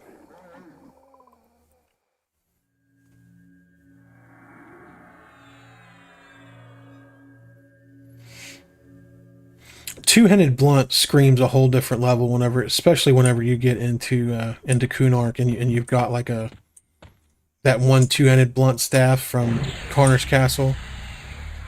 Man, that thing was just amazing. Now, what you guys just saw, and I've complained about this on other streams, and I'm going to keep complaining about it. Not on the Discord or anything, just because like it's not that big of a deal, but like it just kind of irks me. The mobs casting through line of sight. I hate that. I hate that they're casting through like 3 different walls to still root me. I think that is one of the lamest things. I think that if you get out of line of sight, they should have to, you know, they should have to come back and to get line of sight to get you.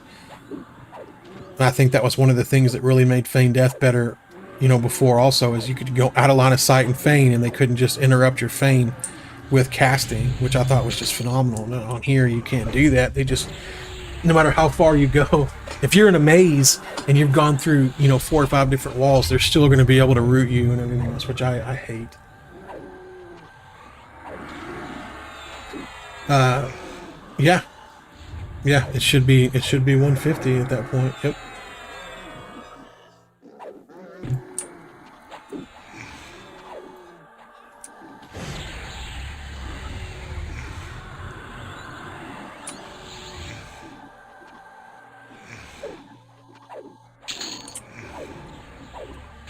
Oh, this is a warrior berserker too. You know, sometimes I do wish I had gone warrior instead of SK. I mean, I'm gonna probably end up trying them all later, but warrior SK, just warrior in general, seems like it would just be amazing. But I also know that SK just gets better and better as it gets levels, so.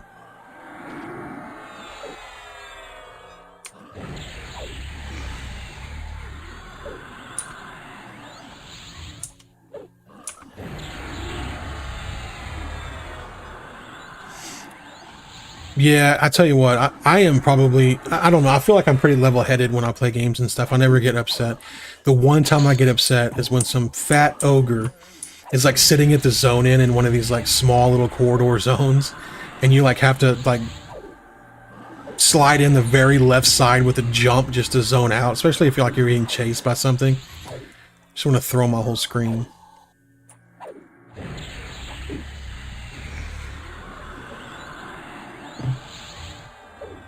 Probably. You could probably backstab with that. Now, if they do anything like they've been doing on weapons, now if it's something that has like huge damage, that's great. But if it doesn't have the additional backstab damage, you may end up having better damage overall from something with higher backstab damage plus damage. So it just depends. If it doesn't have backstab damage on it, you could probably end up getting something better.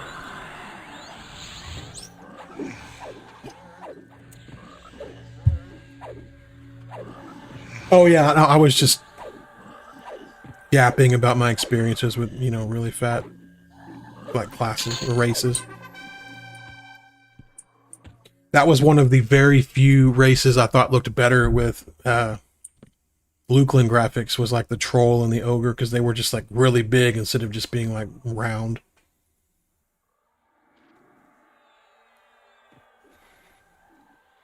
$44.45 with a rogue backstabbing would be pretty crazy.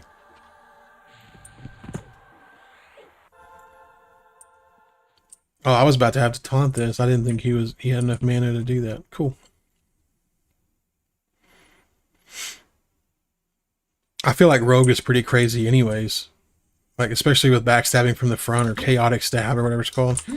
Like, I think that they're going to be very good. I was wondering, I wasn't sure, and I'm going to try this eventually, but I wasn't sure if Berserker would be able to use Frenzy and Backstabber if they were on the same timer, since they're both like really big hits.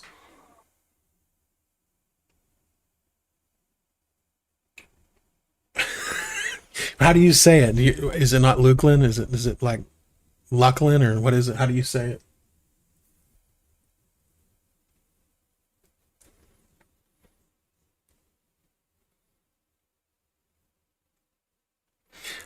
I used to get in, not even debates, but like, you know, back in the day, people saying, you know, SOW was so or sow or whatever. Now I got to know what Damon thinks. Is it Luklin or Lucklin or Looselin? What is it in your mind? I mean, to me, it's always Luklin, but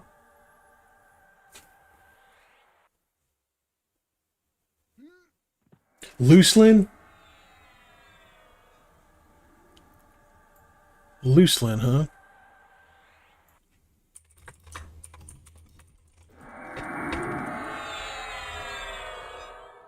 Lucklin, Looselin, Luklin, Lucklin. Wow, okay. Lukeland, Looseland, and Luckland.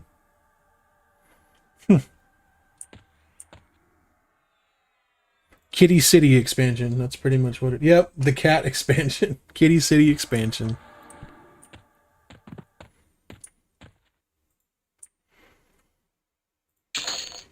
Tell you what, I sure am getting a lot of these moat of major potentials. I think farming difficulty 4 is like the way to go if you're trying to level stuff up. Let's take a look at this. Can I put this in here, or do I need to have something bigger? Dang it. Okay. So I can get it to level 5 with just these major potentials, but I'm going to have something higher to get it to 6. So you start getting the higher ones whenever you are doing the planes at like level 3, level 4. But like I said, I mean, it gets really spicy whenever you're doing things like the... Is this what you were talking about earlier? The Boon of the Guru? Yeah, so you can get it for sure.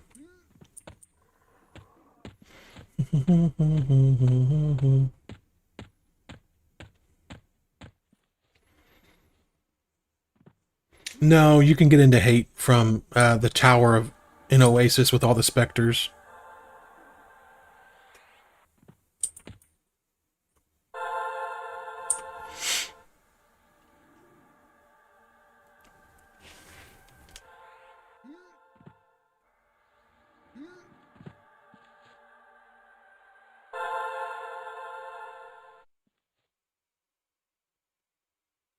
Yeah, I definitely think that you should use the lower moats first, just to get rid of them. That way you're not wasting any of the points from the higher moats. My sword is already level 5, so that's why I was testing if I could use the bigger moat, but yeah, I can't.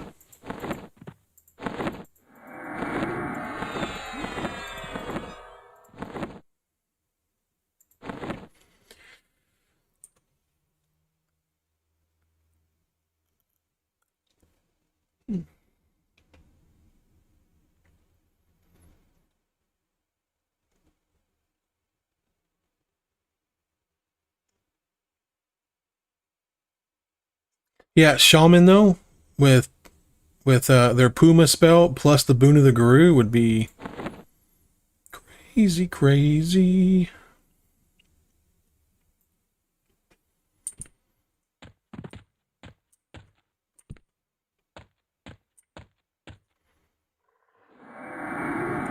Now look cool. And Shaman has like some really good slows. Now Enchanter has slows too. I just don't think they ever get to the level of Shaman.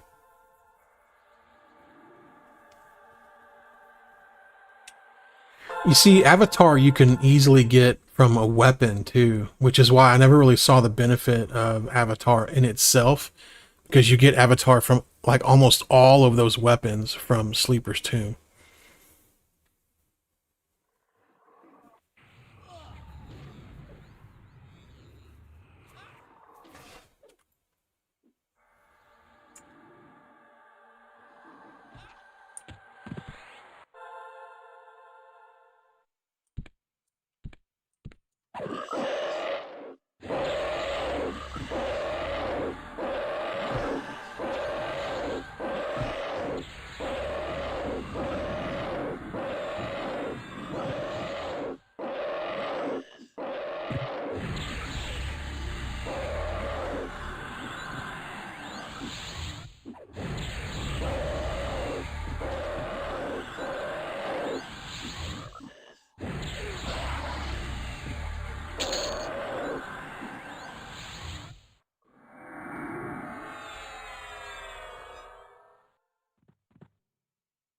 I didn't know this existed. This is a crazy shield. Now I want this shield. Looks like it's just from the well, is it just from Cosmic right now? Or is it could I get it maybe from the minis?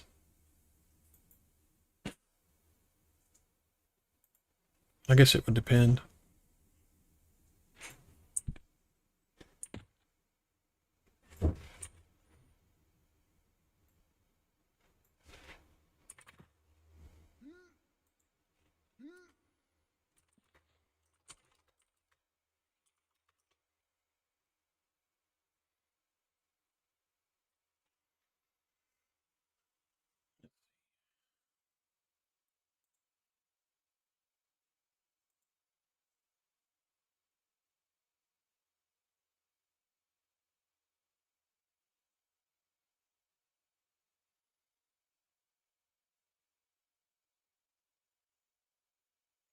You see, okay, so you can get know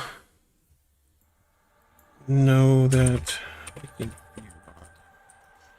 so you can get a druid to like level 46 and then just load out of it and then always load back into it to like pour it out or whatever, and then you can just load back in as whatever your other stuff is. So the porting part of stuff, you don't really get that benefit anymore from the classes.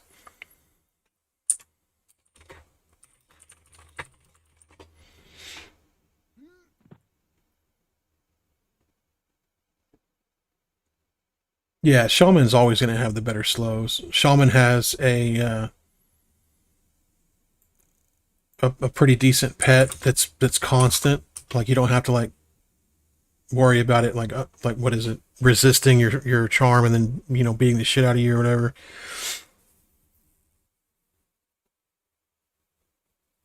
Okay, so that's a great question actually. So offensive stance, outgoing melee damage is increased by 100% and your chance to hit is increased by 25%. Now, Berserker stance is your attack speed and ability damage is doubled. So you're actually swinging twice as fast, and that is going to be much better with the two-handed weapons.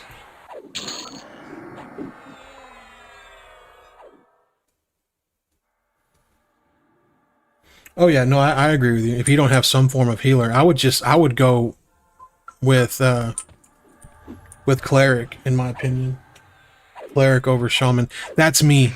That's me though. Later on, trust me, whenever there's a shaman in the group and they're starting to slow things for like 90%, I'm probably going to eat those words. But the cleric heals have been so great.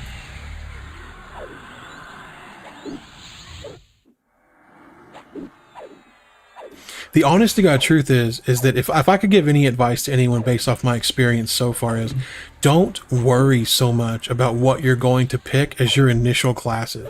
You're going to play all of them. Like you only get one character. Like you don't get to make like 15 other alts. You get one character.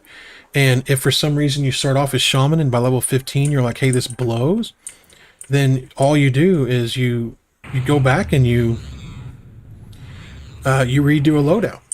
You know what I mean? So I mean it's really that simple. You're if you don't like the shaman, then you go in and you load out the cleric. And if you don't like the cleric by 15-20, you go in and you load out the paladin. And it's just as easy as that.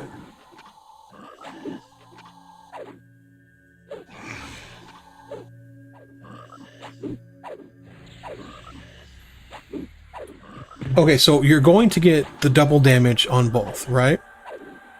But this is doubling your attack speed. So for example, if you have something with 43 delay, now your delay is 21.5. And that's not including anything that you have on like a 38% haste. So at this point, you're looking at, do you want a 25% additional hit chance with double damage? Or do you want double damage without the hit chance addition, but you're also sitting here swinging for like 54 damage and like 15 delay? So I guess all in all, I have done, you know, I don't have like a parsing machine, but I've done the feels for it, and I personally feel like it's better to do the Berserker stance. Bonehow is, here on, let me do this real quick, and then I'll check him out.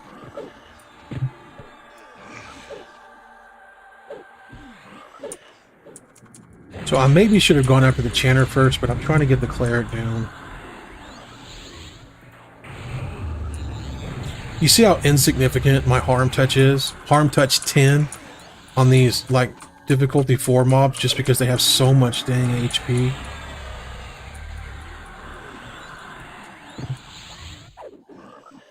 So they allowed you to be Ixar because there is a place now in Row called New Sibyllus where the Ixars are stationed now in their new home of New Sibyllus.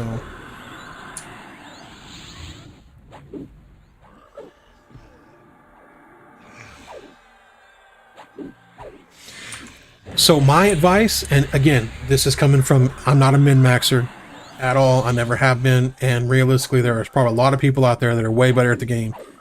But my advice that I picked for this reason was I picked a plate class as my primary, because regardless of what I do with my secondary and third classes, I will always be able to wear plate armor. So no matter what, I will have the defensive side, the AC side, and all that kind of stuff that comes from wearing plate. Now, is that to say that Monk wouldn't be awesome too? I don't know, but I just know that Monk armor, in comparison to what, like an SK Warrior, Bard, Cleric, whatever else it is, Monk armor AC just absolutely sucks dog water compared to plate mail. So I always try, or I always said, I try to pick something with a plate wearing class as my primary, so no matter what I pick, I always have the ability to wear plate.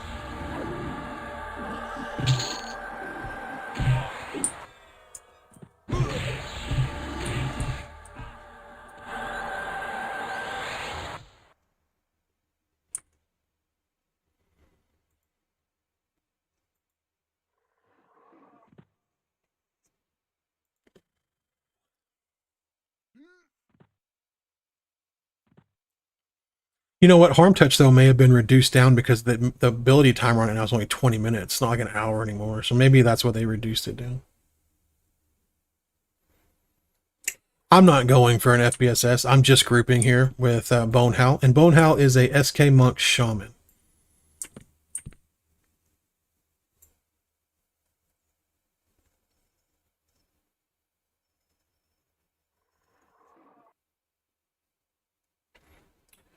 Yeah, no, I agree. I'm not saying that Monk is bad at all. I love Monk, but you're not always going to be in a loadout that has other things that are going to be wanting to get hit. So I've always just wanted to do something with plate.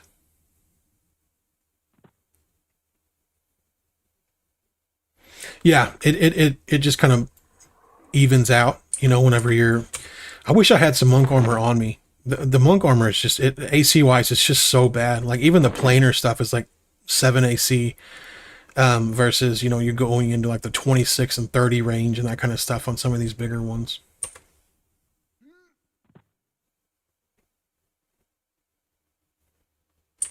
And I don't know, I've got a phenomenal. I don't have anybody to invite.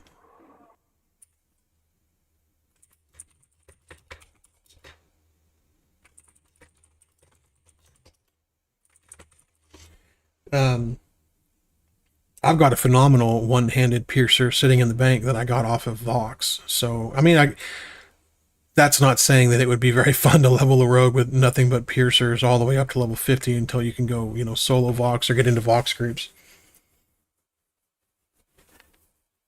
And Warrior, Druid, Wizard would be... I mean, you've got all the DOTs from Druid and then you're blasting with Wizard.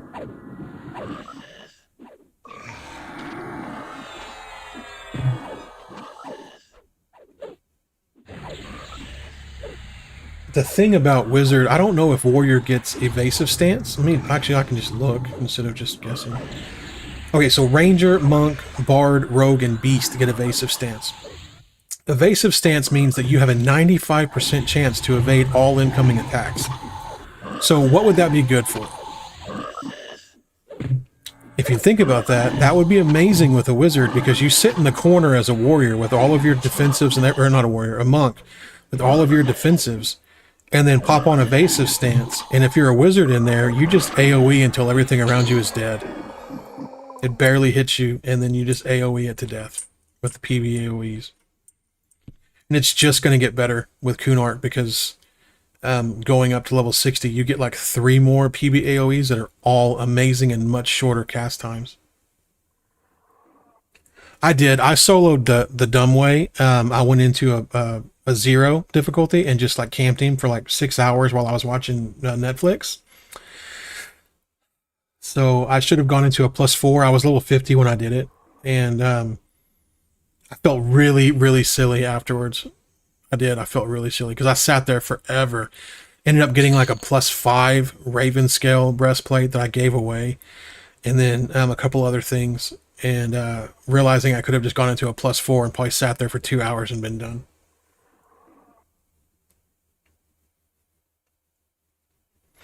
So you got to think about the difference between Paladin and Bard and what I've got. Bard already brings dual wield to the table. So, but it brings a lower cap to dual wield. So it just depends. Is your Paladin going to be using a two-hander like the actual epic, or is your Paladin going to be doing sword and board or dual wield? So it really depends on what you want to bring. If your Paladin's going to be doing two-hander, Berserker all day, because the Paladin additional two-hander, AAs that come later, and the Berserker two-hander AAs, all that stuff's going to just make it amazing. But if you're wanting and Bard also gets Fade later on. So Fade, in my opinion, if the FD stays the way it is, Fade's going to be far better than FD. But yeah, if you're wanting to do dual wielding with a Bard, and a monk, then I think that would be phenomenal too. My first trio was SK Monk Bard, and it was incredibly fun and crazy powerful too. The Bard being able to have 5 songs as auras and not even have to play them is amazing.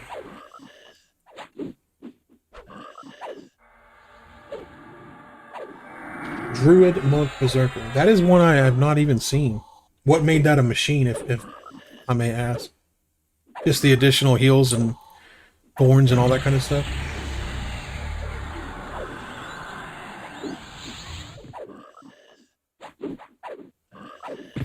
Escape has such a long retimer, though. Fade is almost instant. FD is instant. Escape is like, well, it used to be, like 20 minutes? So, I mean, obviously it's situational. You don't have to use it all the time. But if you're using it for any kind of like pulling or whatever else it is, it's just so inefficient.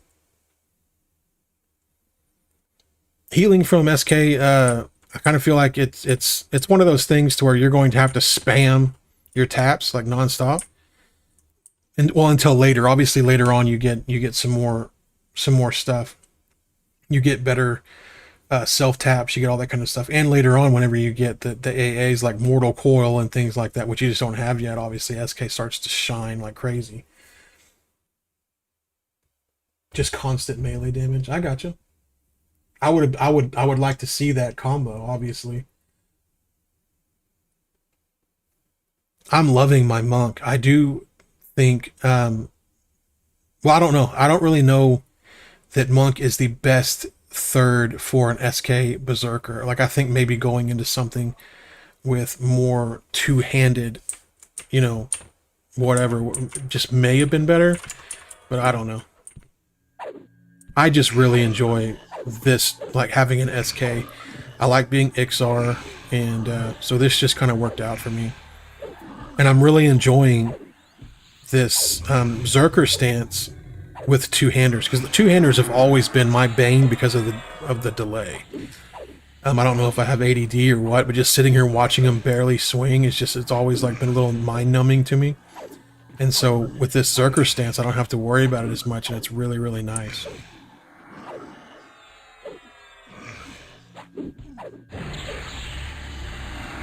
I will say this.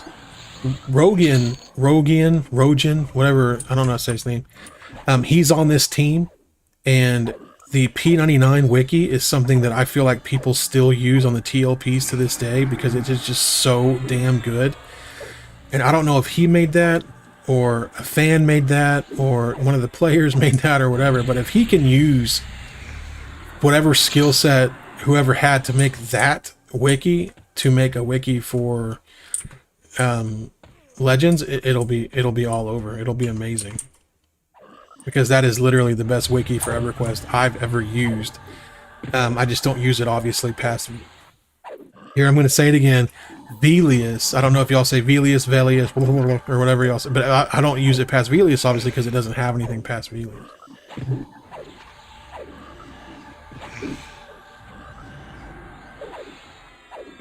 So Berserker stance does drain life. It is not enough to really, well, so far it's not enough. Now I'm sure later on, whenever you're pumping out some serious damage, it may end up being, pretty detrimental to have on,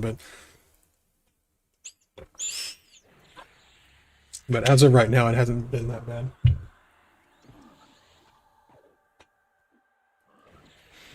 My first 3 classes were SK Monk and Bard. And I don't regret it ever. Like, it was amazing. Bard is phenomenal. Just be prepared. Bard is not adding anything to your stuff basically until you get the 5 ranks of the song thing that lets you do your auras. So as you can see here, I've got SK Cleric Monk. I've got this SK Monk Wizard, was it's literally only to port my guys around. This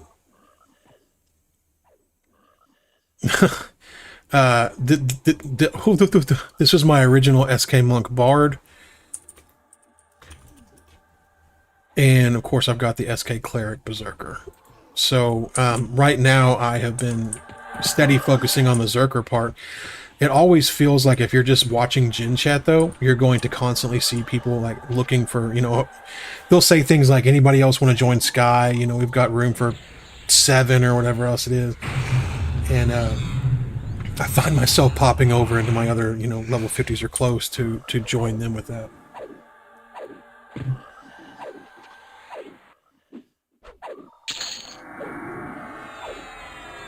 I know some of the old school guide stuff has it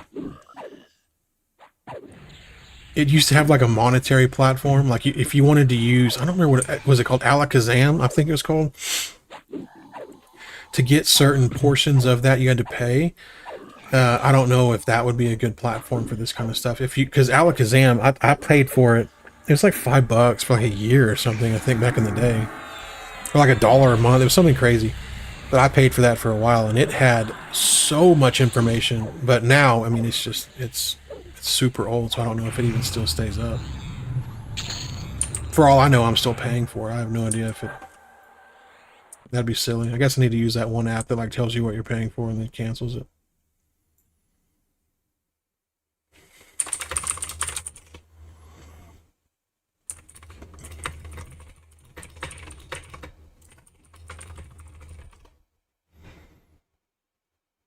Still paywalled? That's crazy.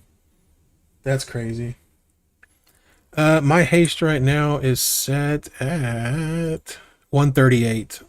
And that is due to this Cloak of Flames +2.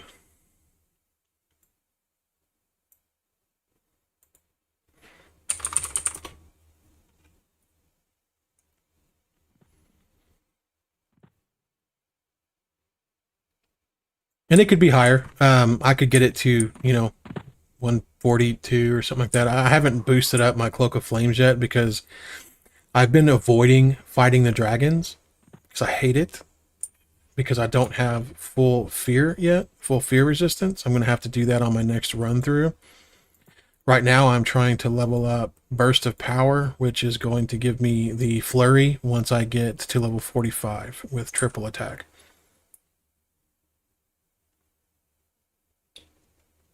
Bro, I didn't even I'll ask for a haste right now. I forgot. That's me. Super YouTuber right there. My God.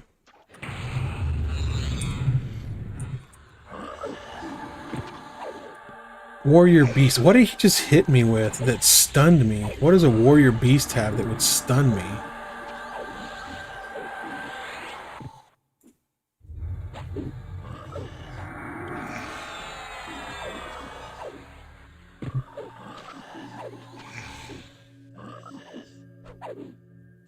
Well, now I'm slow, so this is okay. So I got quickness now. Let's see what I'm sitting at. Well, after this battle, and I'm not slowed.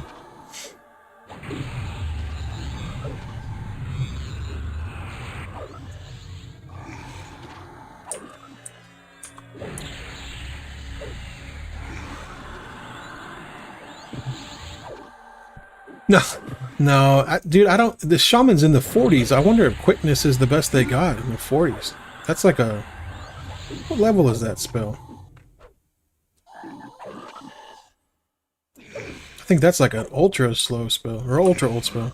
Like the first haste they get. I played a shaman on on Mischief, and I played it. I played it for a bit. I played it all the way through, up to Plains of Power, and I loved it. I loved my Shaman. But I didn't box or anything. I don't really. Well, for one, I don't feel like paying for like so many subscriptions just to be able to like tap in and tap out every 2 seconds on my game.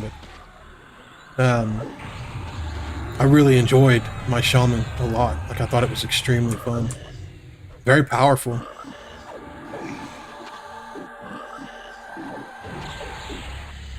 Yeah, I don't know if quickness is like the best one, but then again, he's low on mana, so maybe he just gave me whatever he could give me.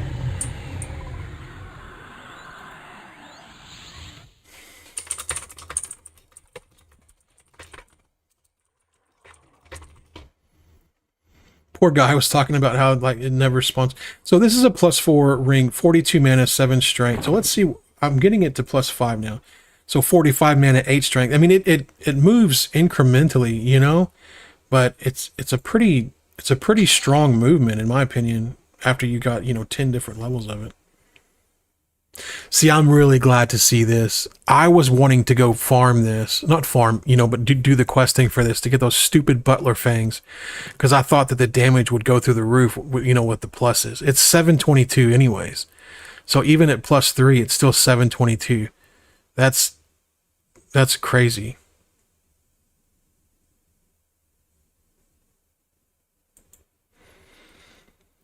But a 72, 78 damage direct damage proc is good. Oh, maybe that's why people... Okay, maybe that's why people farm or, get this thing to put this on something.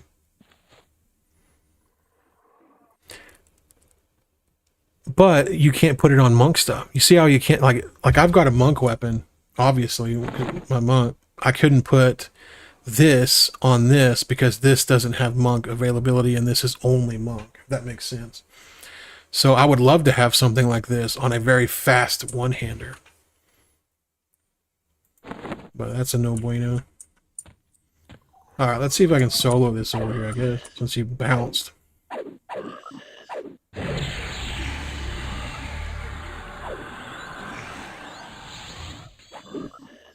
Oh, and my damage, or my haste is now 166. So, I mean, it's not crazy good, but all the little white numbers are just me, putting in what work I can.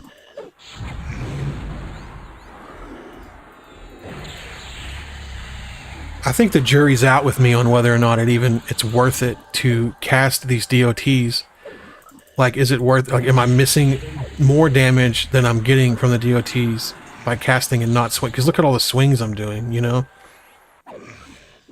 At 249, 136, 206. I don't know if I'm doing more damage.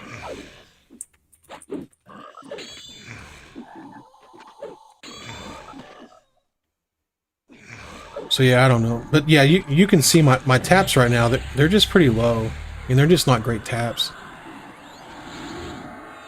They'll get better as I get higher level. But right now, I mean, I'm in that weird thing. Quickness is best till 44. Wow. What a shame.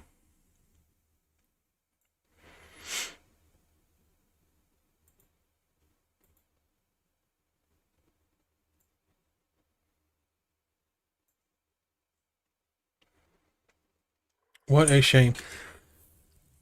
But this is what I want. I want to be able to, by the time I'm 45, because I'm 41 now, like 60% into 41, I would like to be able to have this maxed. I don't know if it's going to happen over the next couple levels. I'm not sure.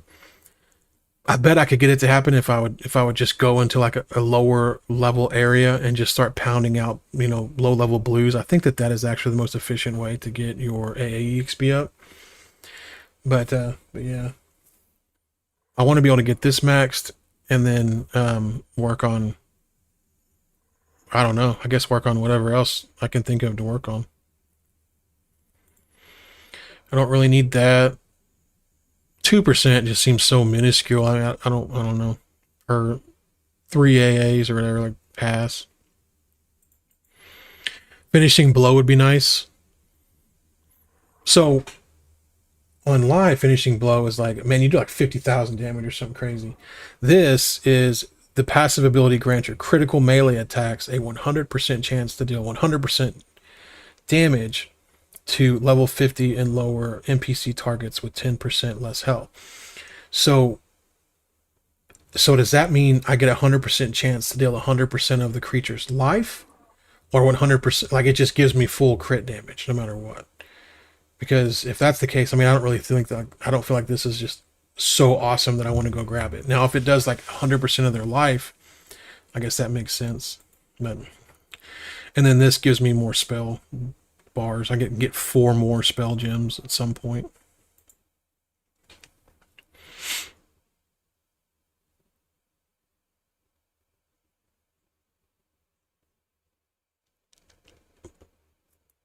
The general tab is important, obviously, for getting things that each class can use. I need fear resistance too. Forgot about that. I'm only 2 in. And I need to get steadfast will, which is 12 AAs for the last, to be 100% stun proof. I mean, I'm pretty stun proof now, but not 100% stun proof.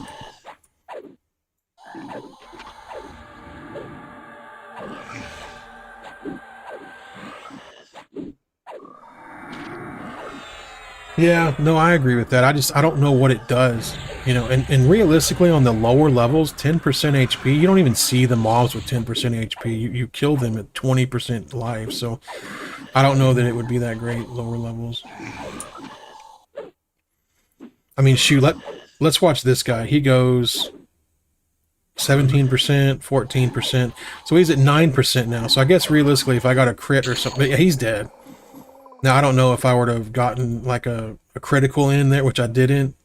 Well, I got a critical in here, but I don't know if that... Oh, dude, I thought that was on me. I guess that's on Smog. I was like, okay. But yeah, I don't know if that would be worth it, really, to go into that, but it could be.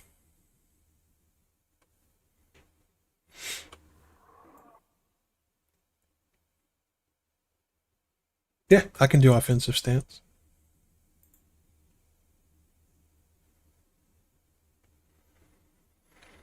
So looking at my endurance drain versus whatever, I've got 3 points into the circular breathing, which gives me an additional 4 endurance regen points. So that's kind of nice, So you can kind of see just by the damage output here, that was a 412. Gee, my knees, that's good. I wonder what Striker does 3 times. Oh, that's non-weapon skill. I bet you that... I mean, I guess that would do good on my, like, kicks and stuff, but I don't think that would really help out my frenzy.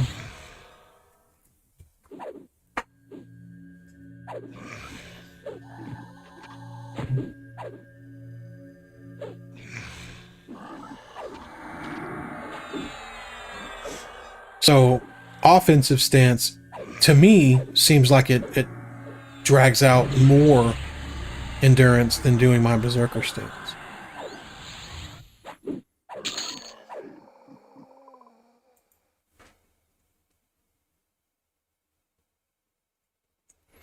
I mean, it'll be good for Mug all the time, just because they have Flying Kick and Eagle Strike and that kind of stuff. But yeah, I mean, I don't think that it's better than...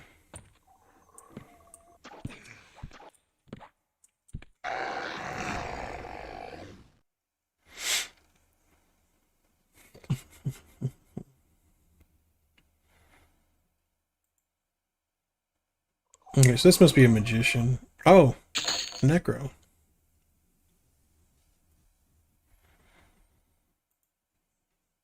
It's a War Wiz, Warrior Berserker. Well, let's try. See what we're dealing with here.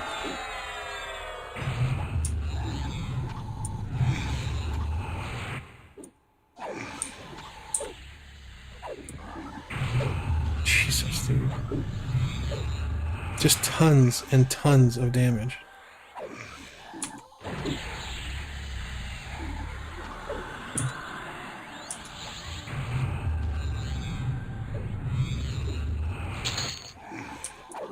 I thought it said non-weapon skills. Oh! Okay, let's try Striker. Let's see what it does. I know people say Striker is the like the burst damage stance of the stances. So let's see what it does. Now Frenzy is a, I mean it's an up in the air whether or not you're going to get a good Frenzy anyways. But there was a 350, 198, 235.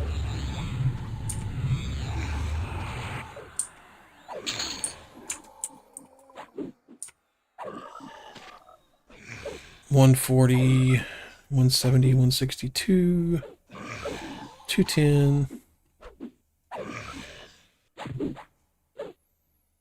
Oh, mage NPCs are all, yeah, they're hard.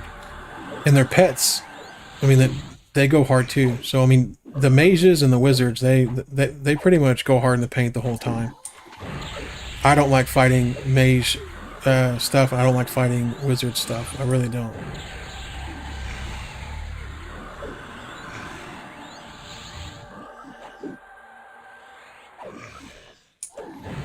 $298. So yeah, Striker seems like a pretty good one too. Now I go back to Berserker, and the first thing I see is a 300, and then look at all the the damage. I mean, it's just crazy going, you know, double speed. And your attack speed is what determines how fast you frenzy, how fast you flying kick, how fast you know, all that stuff. So I'm guaranteeing that you're popping off even more of these additional big hits as well.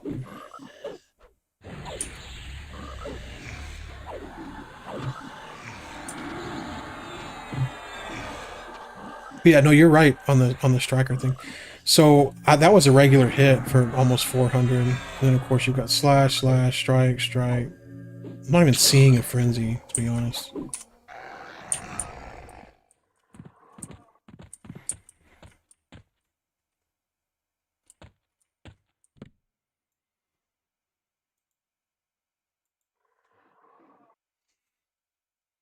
People, like I said, people say that these mage pets are bad, and I don't think that the mage pets are bad. I think people are expecting the mage pets to have kept up with the player, and the player has all of these additional tools to give them more strength, like, you know, the plus items, the merging stuff, 3 different classes, all the other things. Whereas I don't think that they've kept up with that with the mage pets. So all they need to do is adjust the pets.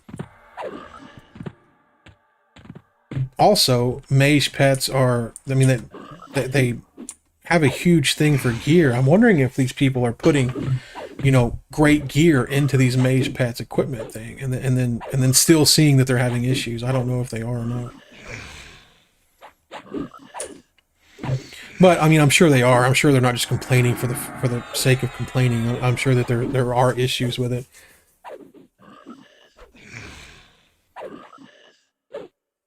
Yes, strategy does increase with levels. So strategy is one of these things here. Let me see. Strategy is it goes up to 205 for me at least right now, and it raises as you level up. But after your first character, you know, your strategy skill remains at, you know, at 205. So it just gets better and better.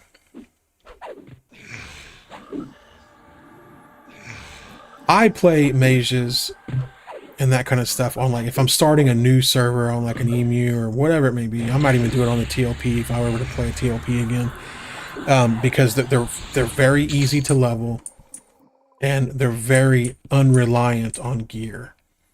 So it's a pretty easy class to roll into and not have to worry about pumping tens of thousands into weapons or whatever it may be. You need a couple PP at the very beginning to grab a pet, some malachite, and then you just go to town. So usually I'll do that until I can get like a nest egg of other stuff, or I can go farm my own gear for, you know, the purposes of another class, and then I move on. So I didn't have to do that here. So I didn't play one of those, you know, pet classes right off the bat.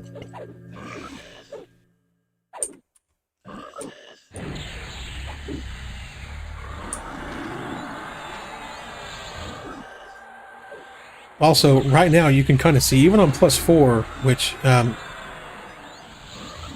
is a fairly difficult setting on these things. Even on a +4, though, I'm able to basically stay healed up with just my mend and my taps. So, I mean, it could be worse. Now, granted, if the Frenzy spawns, we'll have to see how I do against, you know, a big named, something like that. Because I know the Frenzy is a different level of difficulty than the Zol Knights and things like that, but...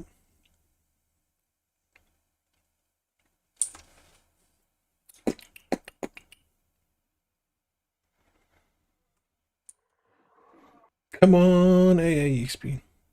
So I can't even use Burst of Power until I get level 45. That'll have triple attack.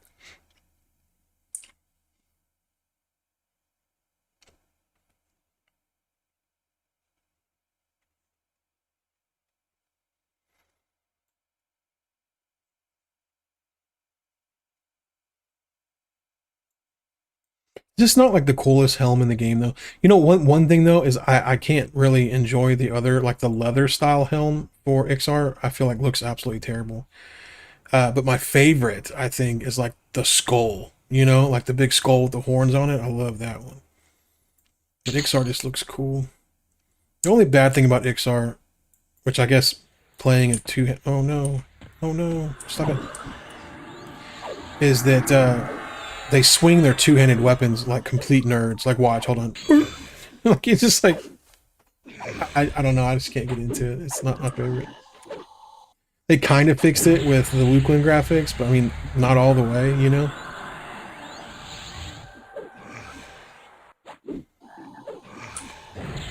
So the Enchanter's difficulty goes down quite a bit whenever you don't have 2 or 3 players. They won't charm you. I guess if they don't have something to send you on, or at least they haven't for me yet. But the minute I get into a group, they charm the heck out of you. So I think that they're scaled to be a little easier whenever they don't have, or you're not in a group.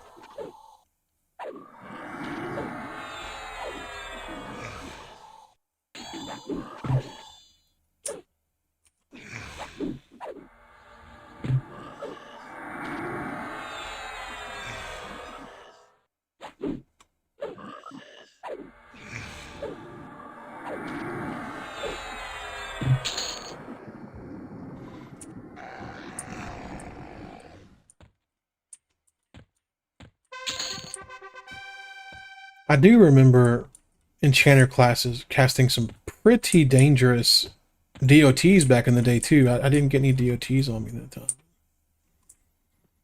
There's some more motes of major. Ooh, is this one up to 6? Oh, it is up to 6. So let's get that one, and let's go see what that does for my. Let's see how many 6s I'll need. Oh my gosh! So it only gives you 6 realistically. So I would need 5 of these greater potentials to get this thing to level 6. That's a lot. That's a lot. I'll have to keep saving up, I guess.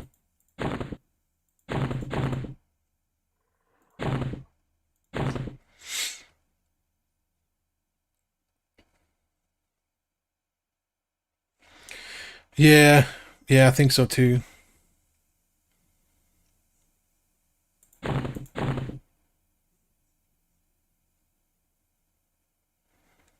You know, I never noticed that this is actually pretty decent. 1025 for hand to hand. I mean, it's not, obviously it's not as good as the turn in, but that's actually not, I mean, it's nothing to just shake a whatever. That's pretty cool.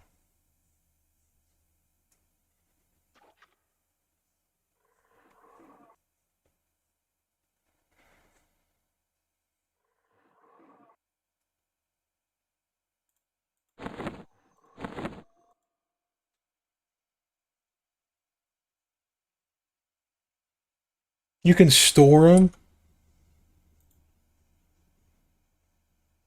Oh, wow. What in the absolute world?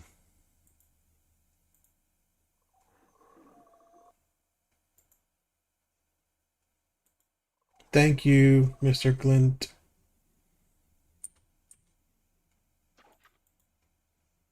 And can you just pull them out? Can you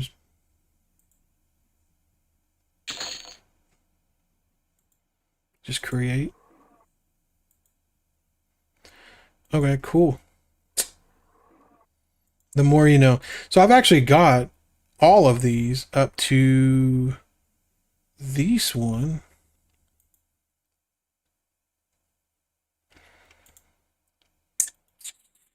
Hmm. Yeah, backspace for sure. Very cool. Oh, you can wait. You can upgrade these,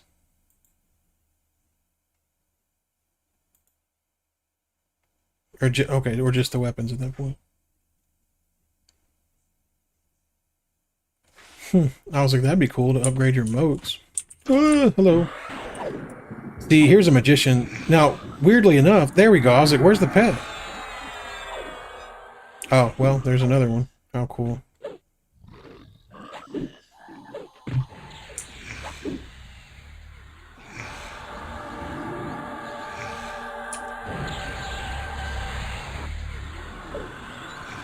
Sometimes I get anxiety about like deleting certain things because I'm like, well, down the road, whenever I make an enchanter, I'll be like, I need that probably. But I'm pretty sure my dragon hoard is like just absolutely full of crap. I mean, it's just like so full of stuff. Like, why do I need 3 obsidian shards? And why do I need all these spells? I don't know. Oh, wow, I'm dying. Didn't even notice that. But I mean, sometimes I just have to figure that stuff out.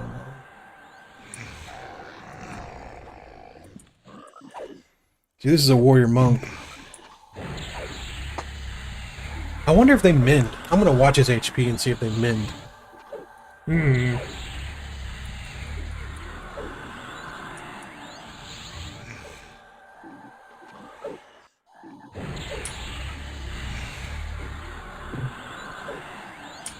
I don't see him mending.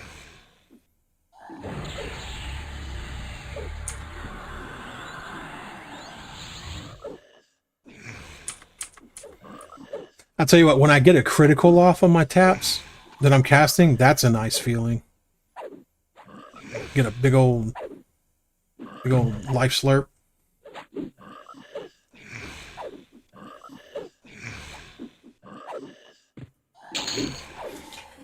Ooh, busted. Alright, let's see. Ugh. Alright, come here, sir. Warrior Bard. But he shouldn't try to charm me without someone else in the group, so...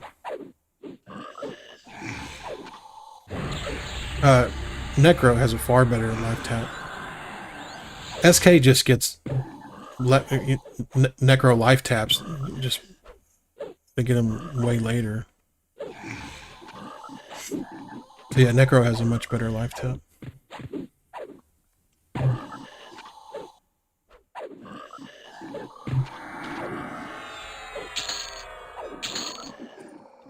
I was always curious, like on a triple class, like a warrior mixed with a necro is basically just a really, really, really good SK. But of course, you know, you take up 2 class slots with it. But still, that would be a really, really good SK. So it looks like if you grab them like right off the bat when they spawn, they don't have any mana. So I was trying to do that with the enchanter earlier, but like that's like a huge cheat code if you can sit at a spot. That takes the difficulty out almost of a level 4. If you can just find a spot, break it, and then just sit there in the aggro radius and just absolutely grapple them the minute they spawn in if they don't have mana. Ooh, a paladin necro? You ought to get like some form of like debuff for that. Because like a paladin's really... Anyways. But yeah, I do like the concept of that. Paladin, rogue, necro. Paladin self-heals, necro taps, and then of course rogue for the big beefy damage. Only bad thing is until they put in that you can use a piercer on anything to use backstab, you would be stuck using piercers on a paladin.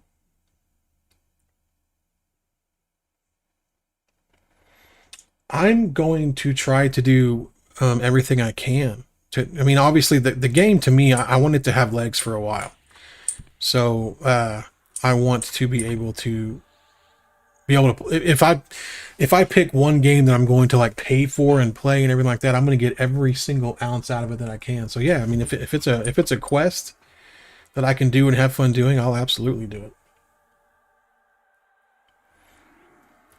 Rogue gets a lot of cool stuff. I like Rogue. And later on, Rogue can just like literally going into those self instances, you're going to be able just to roll in and go all the way to the big baddie and then, instance over.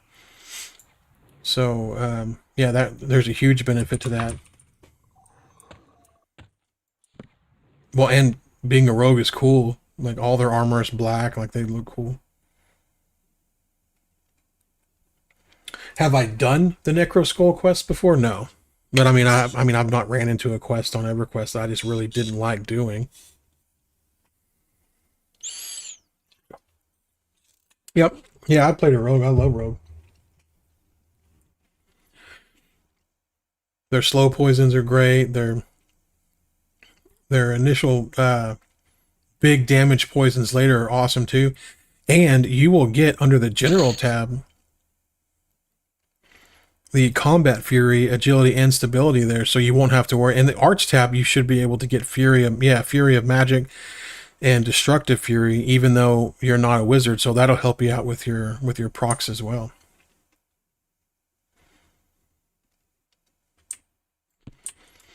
But again, I think that people are really overthinking. Like, what am I going to play first? You only get one character, so you're going to end up, if you play for an extended period of time, you're going to end up playing them all.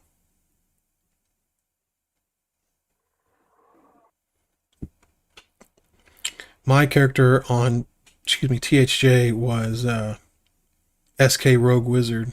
I mean, it was strong. See, look, okay, so this guy's a warrior cleric. Haha, 7 mana. What are you gonna do now? You can't even heal. Bitch. So yeah, I think now he rooted me. Good job. You can't even heal now. You rooted me with your mana. So yeah, I think that the cheat code here is just to roll up on them as soon as they spawn and they don't have any mana. An unholy paladin seems like something that is like a D&D wet dream. That would be awesome. I really like if there was like a role-playing server that they put out. I think that would be cool too. Being able to role-play in the mixture of 3 different classes would be fun as hell. Like an unholy paladin that's a little bit sneaky. You know what I mean? Like, I think that would be really cool. I'm a nerd though. I used to play role-playing characters on a game called Ultima Online, and it was fun. I mean, I know it's not everybody's cup of tea, but it was a lot of fun. I don't know if they put that in yet. I have no idea. I know people were talking about it, but I have no idea if it's implemented in the game. I haven't played a rogue yet, so I mean, I have no idea. It could be. If it is, that'd be the tits. That'd be amazing. It would definitely be another benefit to playing a rogue, for sure. You said Sith Paladin. There can be only one. Only one.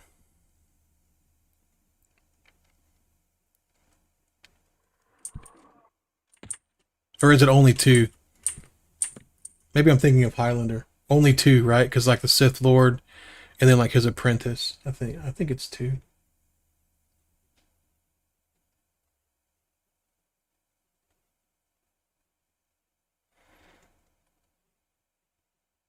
Yeah, if you can do that and you can backstab with like a 2-handed sword just by throwing like a dagger into your any slot, that would be really savage.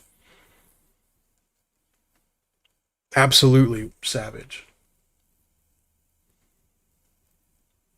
If that's the case, that would make me want to roll rogue next.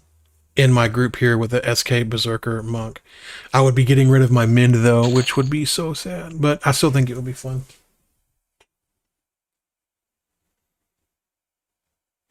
Okay, so what you'd want to do in that case is you'd back up into a corner, you know, so you don't get pushed or whatever else it is. And then your evasive stance is available to a ranger, monk, bard, rogue, or beast. And not only it is available to these 5 classes, one of them actually boosts your wizard's damage, which is bard. So if you've got like an SK bard wizard, for example, you throw on evasive stance after you get like 15 different mobs on you, you back into a corner and then they can't hit you. Only 5% of their attacks were going to land. And so until your endurance runs out, you're able just to spam PB AoEs and take on several different creatures at once.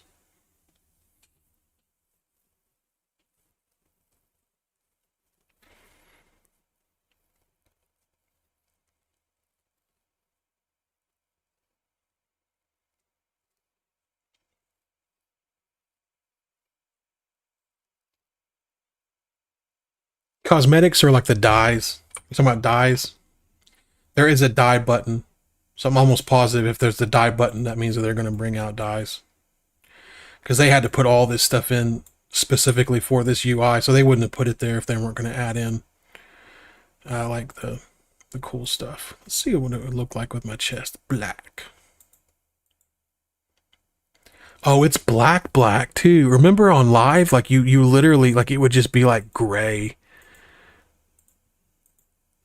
How cool is that? Oh, let me see if I can twist it around. Oh yeah, look at that. It's black.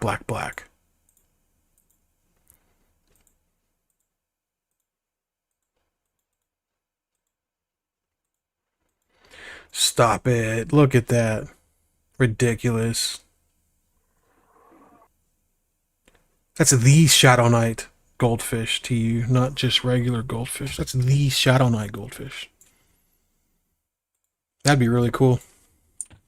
I mean, I don't look like a chode right now or anything, but yeah, full blacked out would be amazing. So, Striker stance burns my endurance like crazy. For some reason, the Berserker stance doesn't. I don't know why. I mean, hopefully they don't fix it if it's a problem. I like it, but Striker stance seems to burn through my stuff. Would it be a problem right now since I'm literally kind of just farming a couple of different creatures? Probably not. I'll throw it on Striker. Oh, look at that. How menacing is that? The Beast Lord. Just seeing his pet sitting there just ready. Yeah, look at all the buffs on the pet too. He's going to have the... Does he have... No, he doesn't have the... Oh, that's the warrior himself. Hold on, let me check the pet. Oh no, that is the pet. He didn't give the pet the, like the proc buff that beasts have. I wonder if that's like by design. Alright, come here.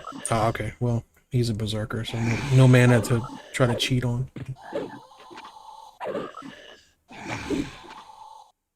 Berserker stance does definitely use endurance. It just hasn't used as much for me.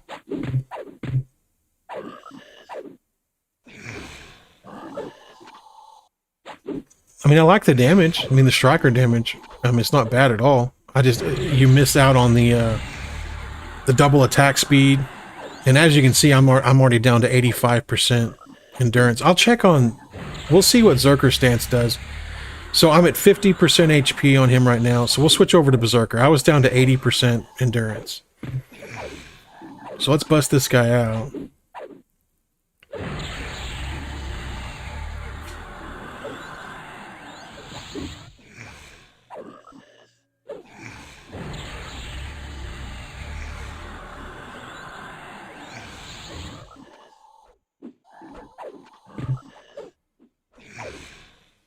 So for the same amount of HP, I have used less than half of the endurance that Striker took. And it's not like I'm doing less damage. I mean, I'm still pumping out serious damage. Over cap? That's a good question. It doesn't show me what my actual, like, haste moves to with Zerker stance on. So I don't know if it goes over cap. I'm sure it does. There'd be no point in having it if you capped out with gear. It would make the stance suck, is what I'm trying to say, if you couldn't overcap with the haste.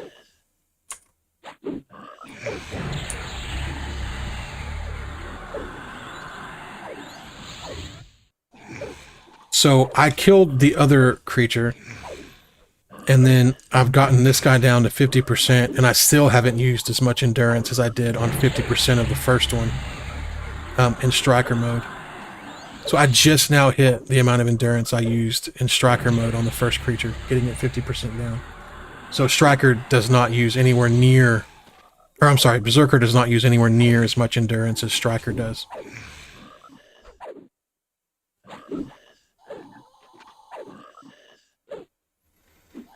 Well, I mean, honestly, like, Berserker is seriously a pump only. Like, there's no utility to this class at all. He's literally just used for pumping out melee damage. So Zerker stance may be, you know, just as much damage, a little bit less endurance, you know, all that kind of stuff, just because it is completely independent to this one class.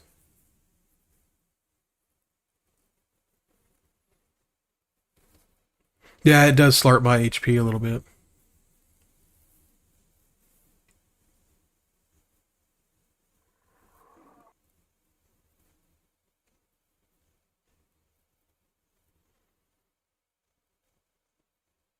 Yeah, I wonder that too. That would be amazing if I could stay the same sustain with a rogue in here with that poison. That'd be awesome.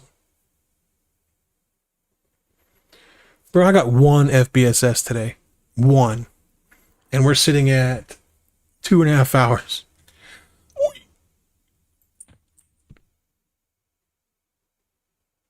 Not the success story I was hoping for. I don't need it. I was going to give it away. But I did put one on my pet. But yeah, if I get another one, I'm just going to give it to somebody that needs it. I do not need it.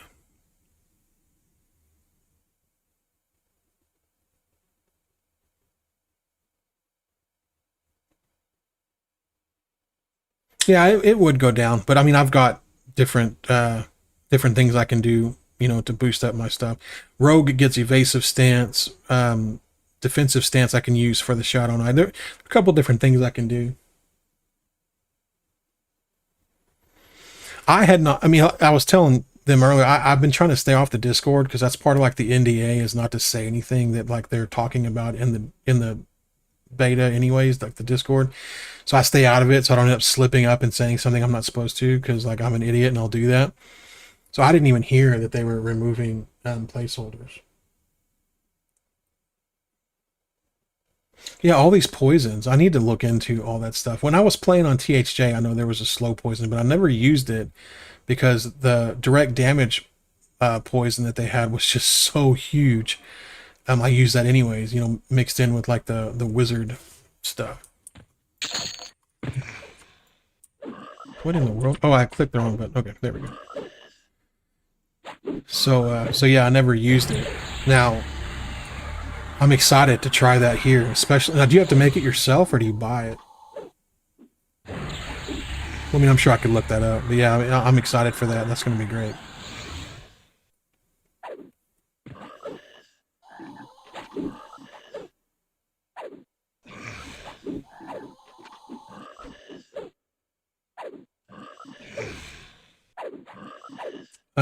Block? I don't have block. Wouldn't surprise me if they gave it to a warrior, though. Oh, really?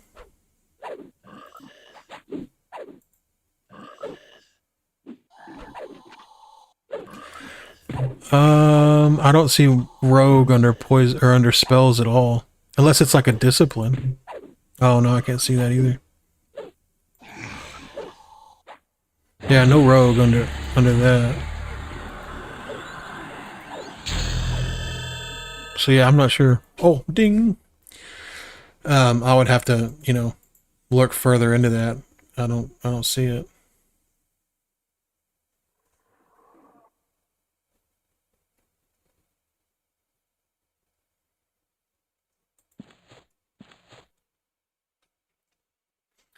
Okay, so if they're disciplines, I won't be able to see them on my screen.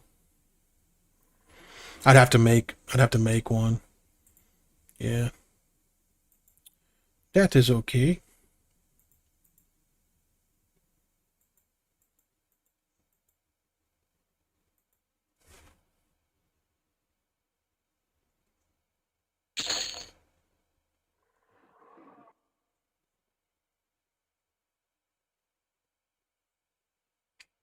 You can equip 4 poisons at once.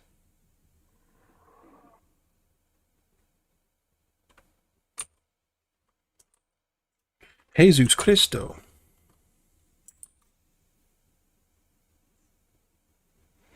I don't know. Lower Gug is getting a little old, to be honest with you. But there's not just a whole plethora of places you can go, pre-planar in Classic. I guess I could go over to Solby. There's Kedge. Kedge is super fun.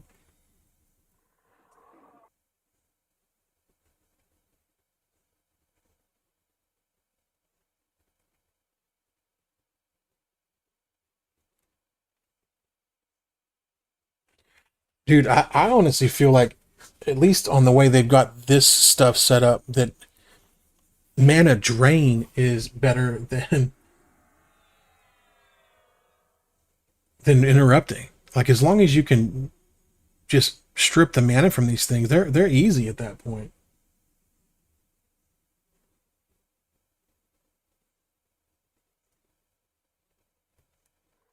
I know. Yeah, I know. It yeah, we've lived in Lower Gut for 2 decades, especially in the lower stuff.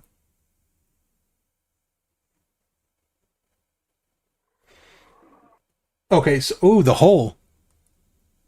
Yes. And I've got a weapon for my pet that does summon damage.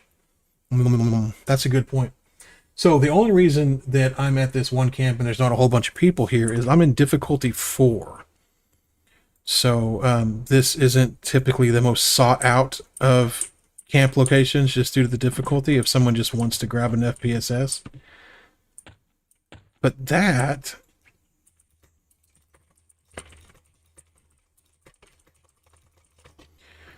hole sounds crazy.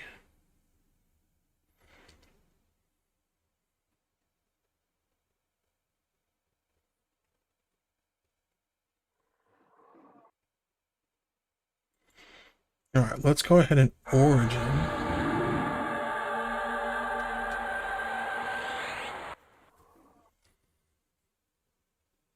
It's origin.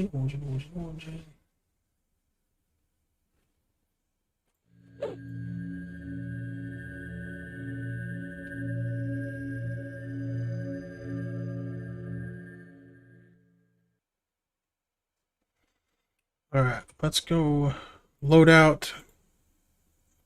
First, let's get some of this crap out of my inventory, actually. I've got some stuff in here I don't need. And then we'll go. I'll show you guys the Dragon Horde, too. It's kind of cool if you haven't ever seen it. So when you go to the banker, you can click on Dragon Horde, and it's got like a whole bunch of stuff in here that you can like put in a different kind of horde that you don't have to, load up your bank spots with, which is kind of cool. But let's get some of this crap out of here, though. So we got a shield, symbol of Vishon. I want that. Large opal, don't care. Flamegate, all that can be sold. Do that.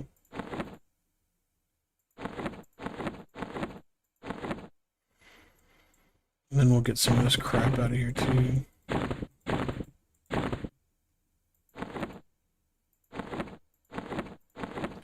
I don't need this.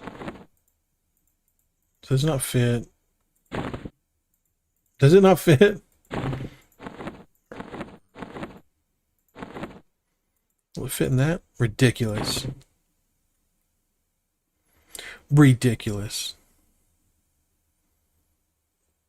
I don't need that.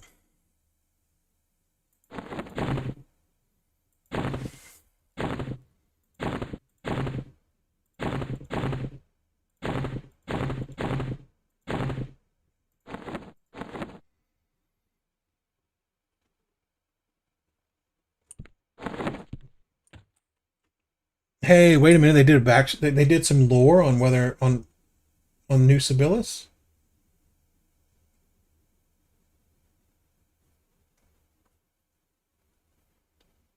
What?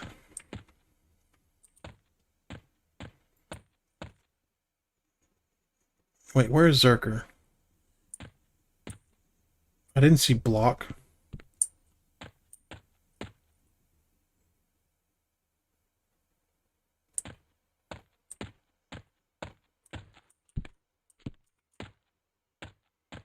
Is Zerker in here or something?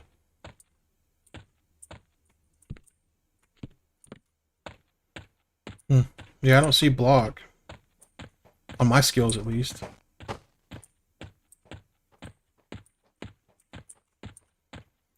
Wait, is it in here, maybe? There's Warrior, Beast Lord, Mook.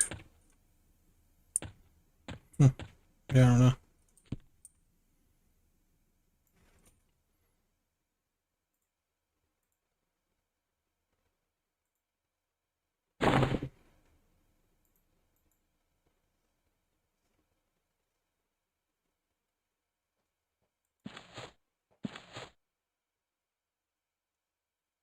Oh, yeah, that's true. It's true. Let me roll over there to talk stuff. I can't stay on too much longer. Let's see if we can't get some of this, the hole going. I want to see the EXP levels in the hole. I bet you it's great.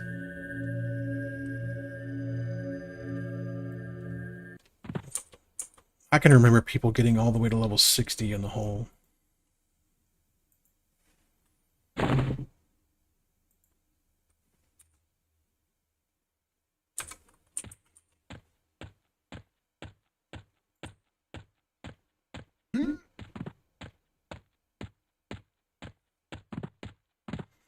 See, I'm monk. I don't see. I just like. Oh, I'm such an idiot. There's block 165. I just didn't see it. I guess I skimmed over it. Never mind. I have block.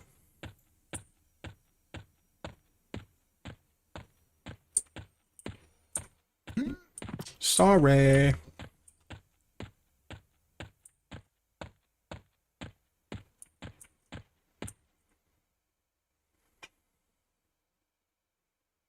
Yeah, I skipped over it.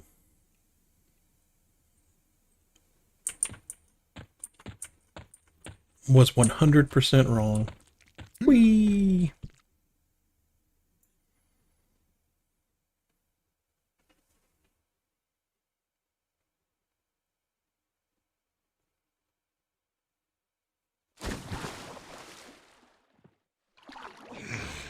There are bard trainers in Sibyllus, I think. New Sibyllus.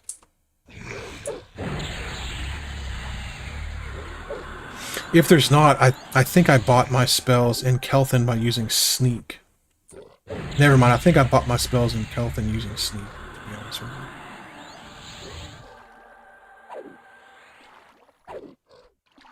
you. Yeah, look at this. Getting smashed. This is an even con too, so that's good looking.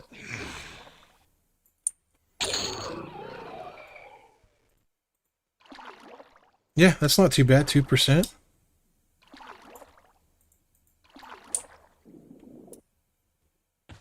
Okay. Guess we'll take you next.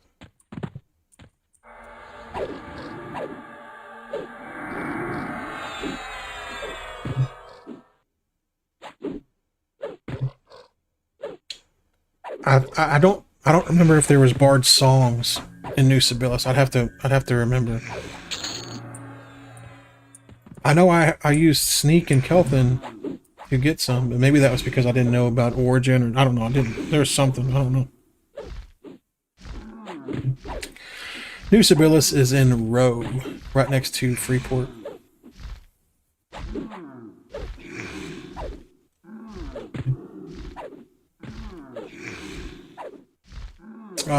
I forgot about those. And there are those super magic resistant ones too, huh?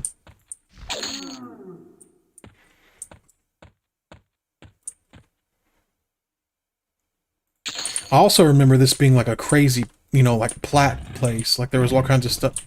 Hello. All kinds of stuff that you could sell for like 100 plat a piece and stuff. Hey, look at the damage this guy's pumping out. 184. And he cleaved me for 184. What a generous chap.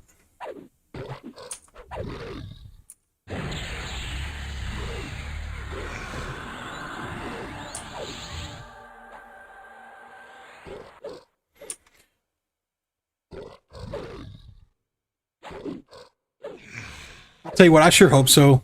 I love the fact that they gave Ixars a place, you know, without just throwing them into some other, you know, like they did with the frogs and like the weird random mountains. But I really, really miss Kabilis. I love Kabilis. It's my literal favorite city of all the cities. Kelton is like a close second, even though it's super annoying to get to all the different places. Like,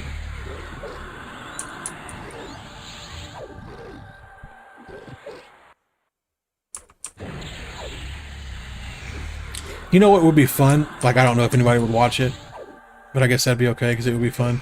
Is making like a video on like my top 10 places on EverQuest. I think that would be super fun to make. I may have to do it on like an EMU or something since there's not a whole lot. Since Classic's only released on here, but still be fun. Oh yeah, Kabilis is so fun. I remember when I first made an Ixar, I literally did not walk anywhere. I only swam all the way through Kabilis. Unless I had to get up to like do something, like use a vendor or something. I swam all the way through Kabilis all the time. So much fun. You know, I'll be honest, the only time I've ever gone into Hollis was for the Wizard Epic. That is facts. So yeah, I don't really have a whole lot of info on Hollis.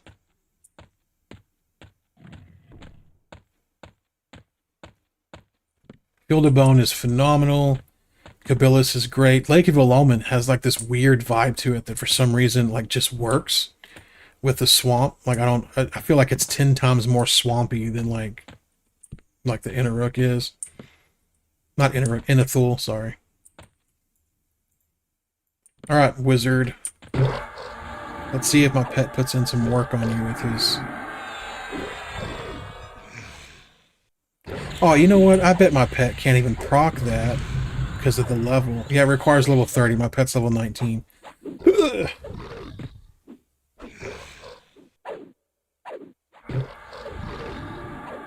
Lake of Willamette. Hey, do you guys remember actually camping? Actually camping the Sarnak Fort? Dude, those were some good times. I miss that kind of stuff. I miss like old school grouping, like how it was so awesome. So awesome. You'd have some guy that like hopped up on caffeine, like just pulling as many Sarnaks as he could.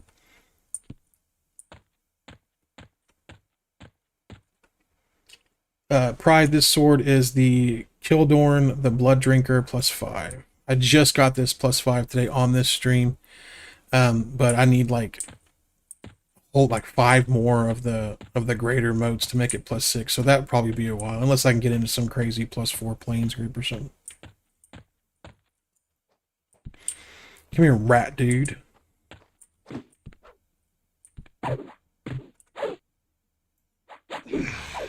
By the way, I'm almost for sure now, watching the damage from the warrior with their cleave, that's what's killing my pet. I don't think it's riposte. I think they're cleaving my pet in their little soiree of damage they're doing.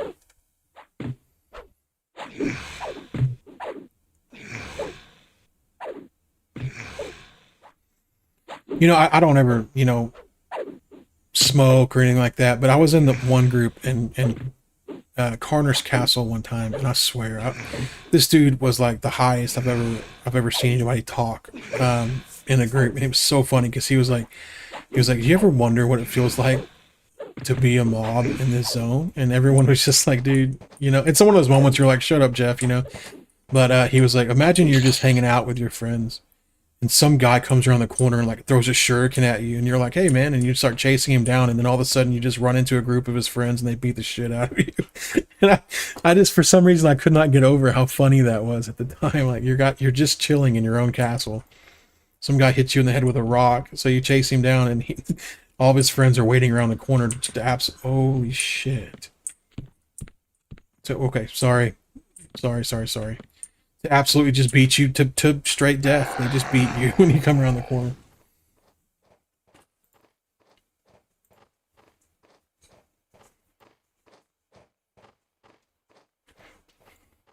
I'm guessing that guy just rolled in and then FD'd somewhere or whatever. Oh gosh, yeah, sure did.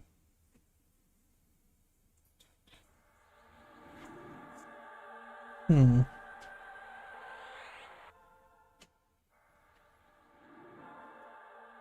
I think maybe I can get up now. Maybe. Okay, cool. Yeah, that would have been pretty rough.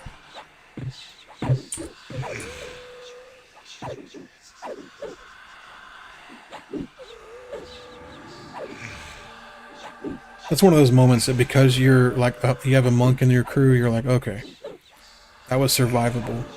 But like, if it hadn't have been, you'd have been like, dude, I want to just curse that dude out.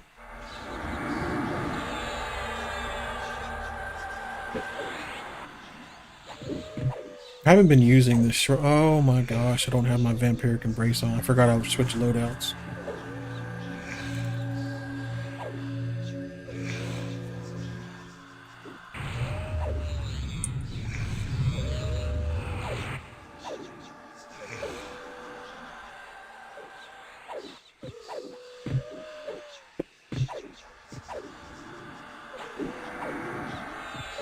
Yeah, hide would have been fine.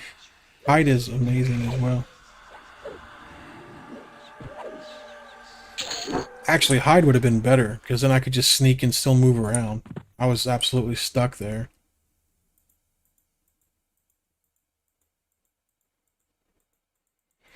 You know, sometimes it's like I can't access my main chat or my comp. Like I can't do it. It's just strange.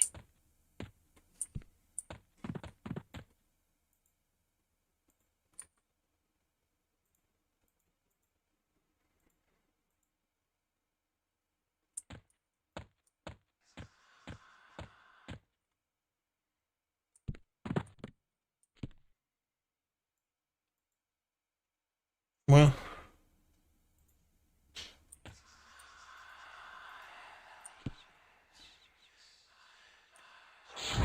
I don't know if the commander comes or... Yeah, he sure does. No! Not my pet, no! Wow, half health right off the bat.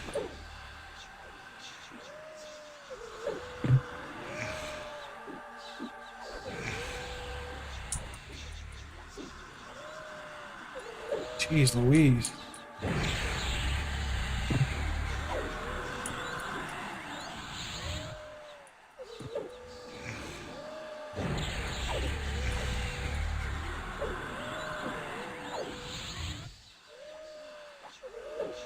Okay. You're going into evasive stance, because these guys are just absolutely wrecking me.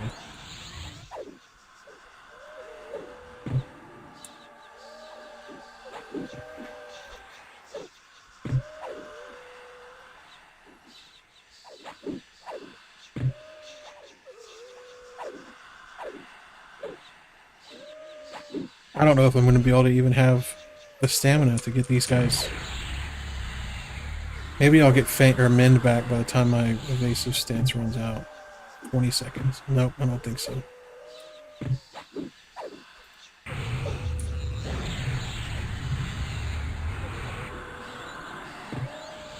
I did. I took 2 HTs.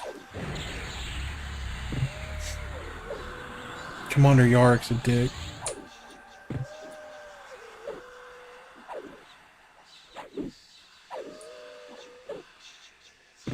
Jeez, look at that. I'm down to 11.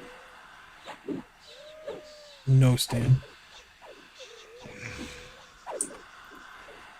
Alright. Let's move over here just in case. I'm not even trying to get an ad right now. What the? Okay.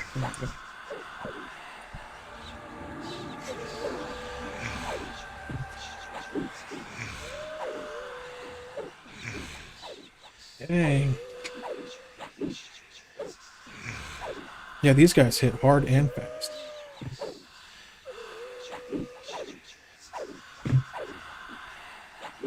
I can do that. I'm going to try to kill it so I don't end up losing my pet. I know it's stupid to not to care about a bone chip or whatever, but I'm going to try. I have 43 seconds on mend.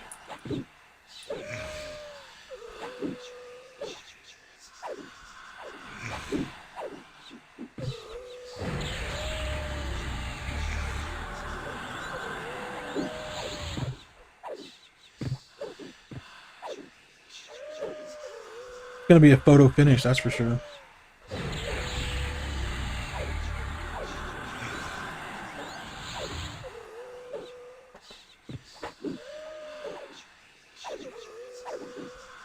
Oh my gosh. 5 seconds. Sorry, buddy. Mend is back. You are toast.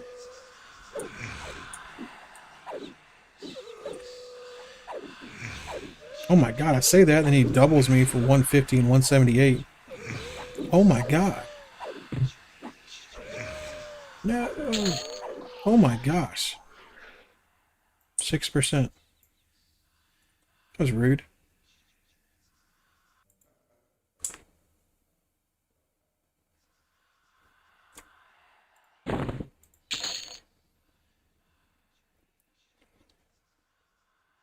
Yeah, you can't split, or at least I haven't been able to, just due to the fact that they don't reset their aggro until they're back at their place. So I'd literally have to have one of them just sit. Now I can split with like uh, clinging darkness or whatever sometimes, but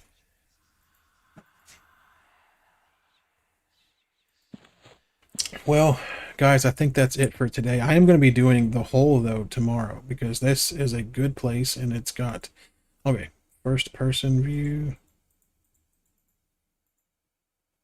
Click through. What did it say?